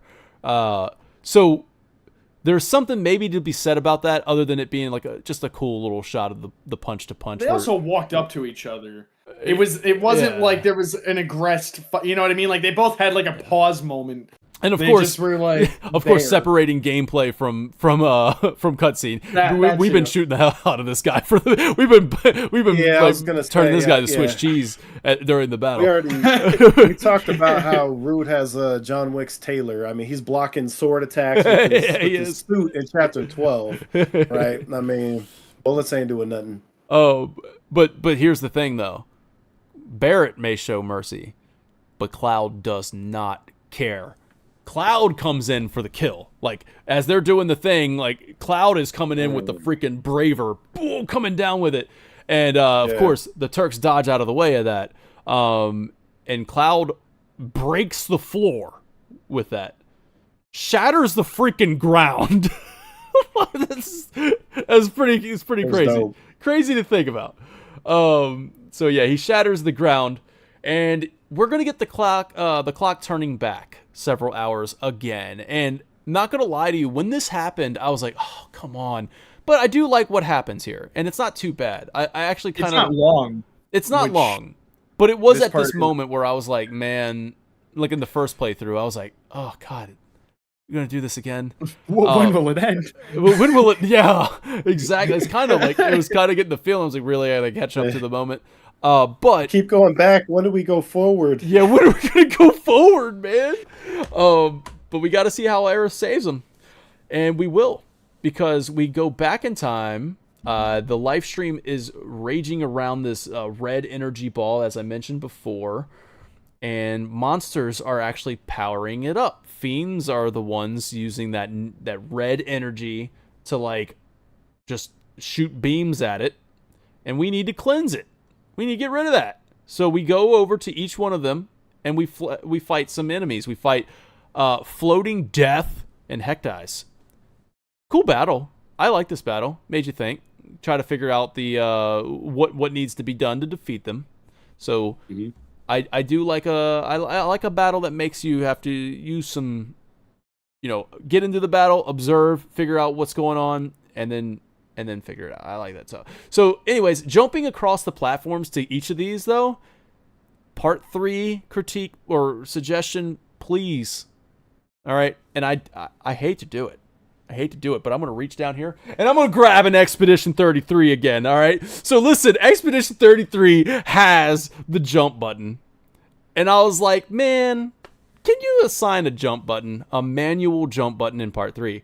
I think that would be really fun. And Expedition 33 does use that jump button to like give you fun little platforming challenges and stuff like that. I think Part 3 could go a long way with adding a jump button. Seeing Aerith kind of jump from platform to platform, I'm like, oh man, kind of want to manually do that. I kind of want to be in control in that moment. And then retroactively just go back and add it to all 3 games. Yeah, I was gonna say, because I played Remake recently, and it feels like not being able to jump over stuff in Remake. Yeah. Yes. Oh, it hurts after playing Rebirth. Yes. Yeah, but you know how many invisible walls and death boxes you'd have to make? Like, if you miss time and jump, and you're gonna fall. They have die, those. Then you gotta respawn. Man, yeah. I would love to see it, and then they could retroactively do that for the complete trilogy that uses Unreal Engine 5 on the PS6. You know what I mean? Let's just do it. It's gonna happen. So here we go. It wasn't long, right? It didn't take long to get here. Aerith, it was maybe like 2 beams that you had to clear up, and then. No, the game tells you it's several hours. Yes, several hours occur, but thankfully it wasn't actually 7 hours or several hours. So yeah. So Aerith steps on it. I'm just telling you, man. Every time, wherever she's stepping, it's kind of like pulsating green. It's kind of cool. It shows that she's the purity within this thing that the live stream needs. And she goes up there, cleanses the big, calms everything down, whatever. But as she's doing that, Cloud is about to fall off, and she goes, "No, Cloud!" And she saves him. And then that's how she did it. And then as she's like, "We just need to find our way forward," and it was literally just move forward. And you get there, and the Turks are there. So Sung is there. Most importantly, as Dragoon King pointed out, for the first time, we get to fight Sung. And I want to skip ahead so that way the video is kind of in line with where I'm talking about. I'll be straight up. While you spoiled something, I'm spoiling something. This might be my best birth. Like, just being able to fight. Like, I genuinely popped off. I remember. I was like, man. And I know what you mean by the human fights. They sort of all play relatively similar. I think it might just be like the hitbox thing, the size of the enemy. So you're kind of just contained in this small. But I don't care, man. I didn't care that I had to fight the Turks or the whateverth time. I was like, damn, bro, we're fighting. Because the way they played this scene out at first, I thought that Elena was going to and she does it later, stay behind and let him run ahead. Mm-hmm. No, he steps back and I was like, oh, shit. He's here. We're fighting him. Yeah, he just turns around and then when she's hyping him up, at the hype man, me and Sung got this. Sung's just like, yup, I got you, dude. But of course, Sung is he was trying to say, just let's do something. And then she cuts her off. No. And then Elena's like, she's a lost cause. And then Sung is like, please understand that I tried to reason with you. Of course he does. Yeah, he does say spare the ancient. So you fight these guys. About that smoke, she just chucks the freaking chariot right at them with like no hesitation. I was like, damn. All right. Yep. Dude, I do want to ask a question real quick though. You think we're gonna get a 4-way Turk fight next game? I love me a good 4-way. And I'm just. I do think that's what we're building to. We got to bring them all together. I hope so, man. They all are a different element. Big old just Turks battle. Turks 4-way. I'm just gonna. That's what you call a Turkish delight. A Turkish delight. Yeah, I think we will. We'll probably, so. You know where we'll get it? Maybe, I don't know. Maybe we do end up seeing them at Rocket Town, right? And we get them in the you know what I'm saying, in Midgar. The freaking, why can't I think of the name? I keep We're talking about the skydiving scene where we got all the characters. It's not the whirlwind tunnel. I'm talking about the freaking, you know, whirlwind maze. No. It's the thing that goes up the pillar, man. It's from the slums up and whatever, and then there. I don't know. We run into them there, don't we? Well, there is a fight. Don't we run into the Turks one last time when you parachute into Midgar, and then it's in that. You're locking up. Sorry, bro. Yeah, he's yeah, you're locked up, Lee. Sorry, man. You're back. Corkscrew Tunnel. Thank you, Spartan. Thank you. The Corkscrew Tunnel. Is that where it is? I think. I don't know. Maybe. Okay, I don't know either. Man, dude, now I'm confused. I'm gonna find out. All right, I'm gonna figure this out. You know what I mean? I'm lost right now. I'm just trying to get to the end of this. We're getting real close because this is actually the end of the where we're going up to this fight here, and then we're gonna kind of close this thing out.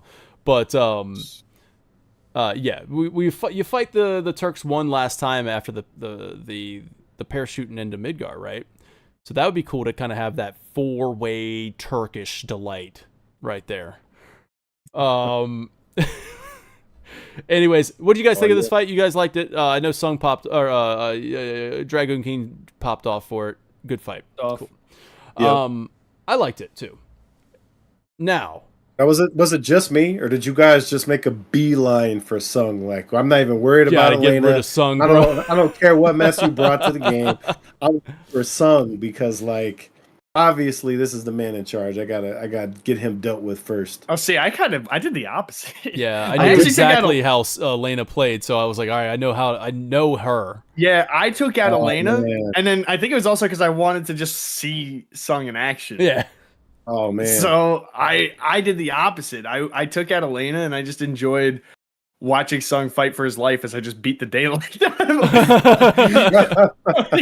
But it was very fun. I knew Elena's weaknesses. I knew everything like about how she played at this point because we fought her so many times. So and also Yuffie's a certified Turk killer, bro. She's equipped for every Turk. Oh God! I did not use her. I took red and I went straight for Sung with red, just right for the throat, and just stayed on him. Yeah, that I didn't know. I feel like I remember this fight being difficult for me, but that was the first playthrough. Maybe I didn't know what Sung was weak to and all that other stuff or whatever. But I feel like it's cool. They're all. I remember being weak, challenging. What's up? It's cool that they're all a different elemental weakness. Like they're what is it? Rude is wind, Reno fire, Sung ice, and Elena's lightning. Like it's cool that they I don't know. I'm excited. I hope that they have a fight with all four of them. I really want to see that. And also this pink gun is awesome. Yeah. I just wanted to point that like a Call of Duty skin. Dude, she got that Call of Duty. I put the pod points on it, man. She does, bro. I love that she's a new member of the Turks, and she's already taken the time to bedazzle her gun. Yep. There was something about that. I like to think she's sitting on like the Relnica, just like, okay, bedazzle. It's a hot glue gun. There was something about the gun. I just don't. I bet you know what? We'll go to our friendly neighborhood Shinra Archaeology over on Twitter, and I'm going to type in Elena gun and see if they have anything. Let's see if Shinra Archaeology can point us in the right direction here. Elena gun. I feel like there was something on it. Nope. Okay. I'm not going to scroll any further. But that's where it is, Dan. It's just a little bit further down. It's just a little bit lower. So here comes the ceiling crashing in after Cloud does his super braver attack, and boom, everything crashes down. The Turks are kind of pinned down under some rubble. I mean, they're okay though. And Cloud is going to go into a trance state. Cloud is going into a trance state as he approaches each of these Turk, and unfortunately, Elena is the closest, and he's about to freaking murder Elena here. He's glitching out, which means he's being Genova-righted, but he's getting up there, and he raises the sword, and it comes, he comes crashing down, and he says, of course, don't be afraid, it's not death. It's a homecoming. Now, Tifa embraces Cloud and says, stop, please. And you know what's crazy about this?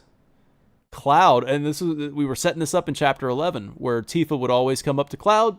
We zoom in on that hand, and like, oh, the hands, man. Every time we're zooming on those hands, and it's calming them down. It brings them back to reality.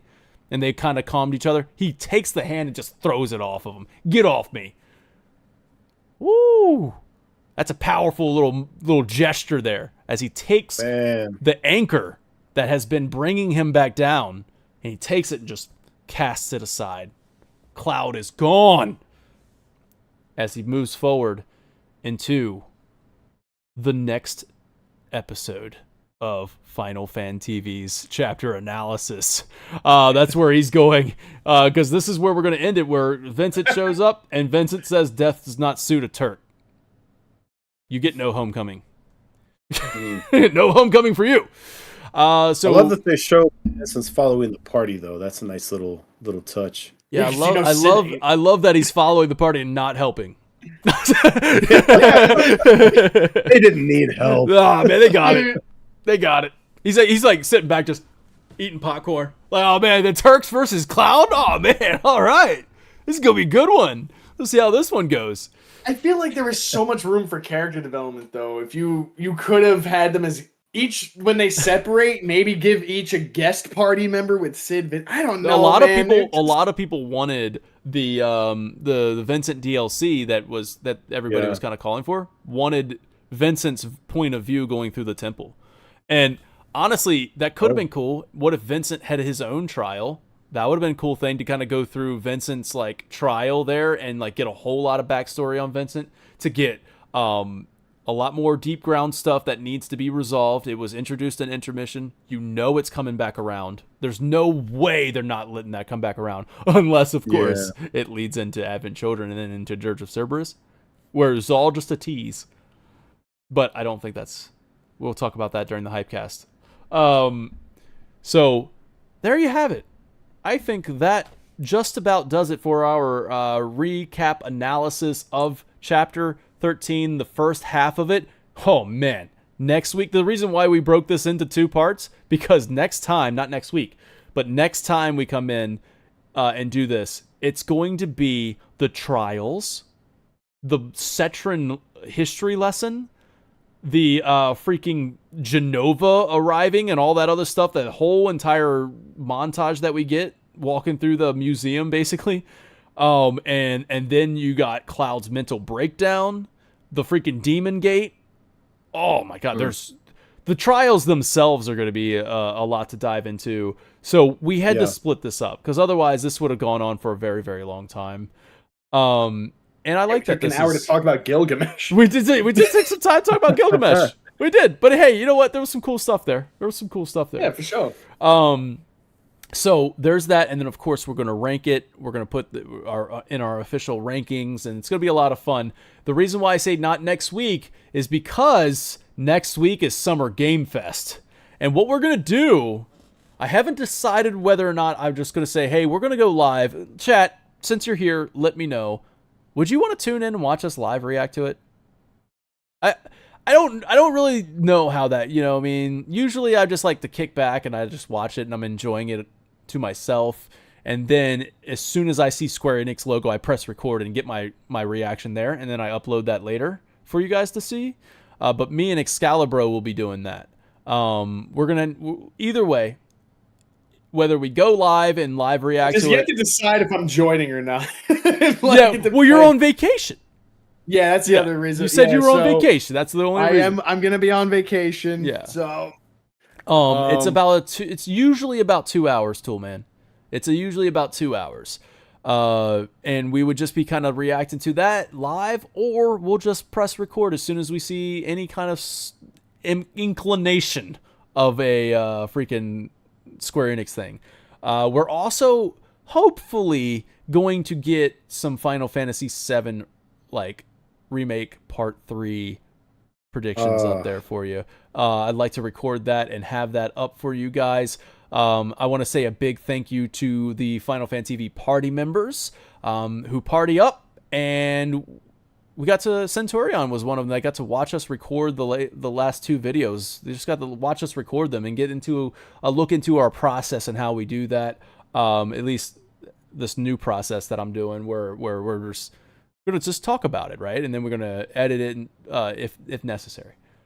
Like little mini podcasts. But Centurion got to sit in and just kind of hang out with us while we do that. So that was cool. And you will be able to do the same when we do our remake Part 3, if it's going to be at Summer Game Fest thing. If you're a Final Fantasy V party member, we'll do that. I just want to do that as a way to say thank you. And of course, it will go up for the public before Summer Game Fest. Has to. But that's enough housekeeping. Just wanted to let you guys know that's what's happening. And lots of fun things on the horizon as we go. Hey, Dan. Yeah, what's up, man? Hey, Dan. Did you get my message earlier? Oh, well, what's the freaking? I usually wait. I usually wait until you give the key. I know. It's ready. Wiley. What's the password? Wiley, give me a password. I didn't pick a forced again. We did that though. Again? It's not truly forced optional until you have to do it twice. Yeah. You know what? All right, valid. All right, so forced because I didn't think of a password this time, but I needed to make sure that our lieutenant got shout out. So. No, you know what? Turkish delight. Yeah, thank you. Okay, so normally the password gets dropped in the middle of the thing, but this week listen. I said it earlier. Could you tell we were off for a week? Because I think I could. All right. So whoa. There it is. I don't know where it's at. Lieutenant this week was actually Ectogamut. So Lieutenant Ectogamut. Thank you. And yeah, so Turkish delight. Comment that. Get it to the one. Anyways, anyway. You know, it's not the right one. Ectogamut, you're the lieutenant, man. Yeah, salute to Ectogamut. But yeah, so Turkish delight. I like that one. Remember Turkish delight in the comments if you want to be the lieutenant. Yes. Okay, and if you're in the Discord, you'll get the little fancy name that says lieutenant. So there's that. Oh, you're doing that in the Discord? I didn't even know. Have been, yeah. I've been doing it in Discord. Dude, so when this whole thing wraps up, whoever does it for the last episode, are they just permanently a lieutenant? Yeah, well, no, I guess so. If you want to be permanently promoted in this army, shout out to our community leaderboards. Thank you, YouTube. I want to give a shout out to Astro Zach for being number 1, Ectogamut Lieutenant Ectogamut number 2, and then of course number 3, Jelly-san. Thank you. There you go. And that'll be the end of this broadcast. So thank you so much for watching. Thank you, Excalibur, and thank you, Dragoon King, and thank you, Final fans, for tuning in and just going going in at it with the chat, man. You guys are awesome. Thank you so much for chatting with us and hanging out with us.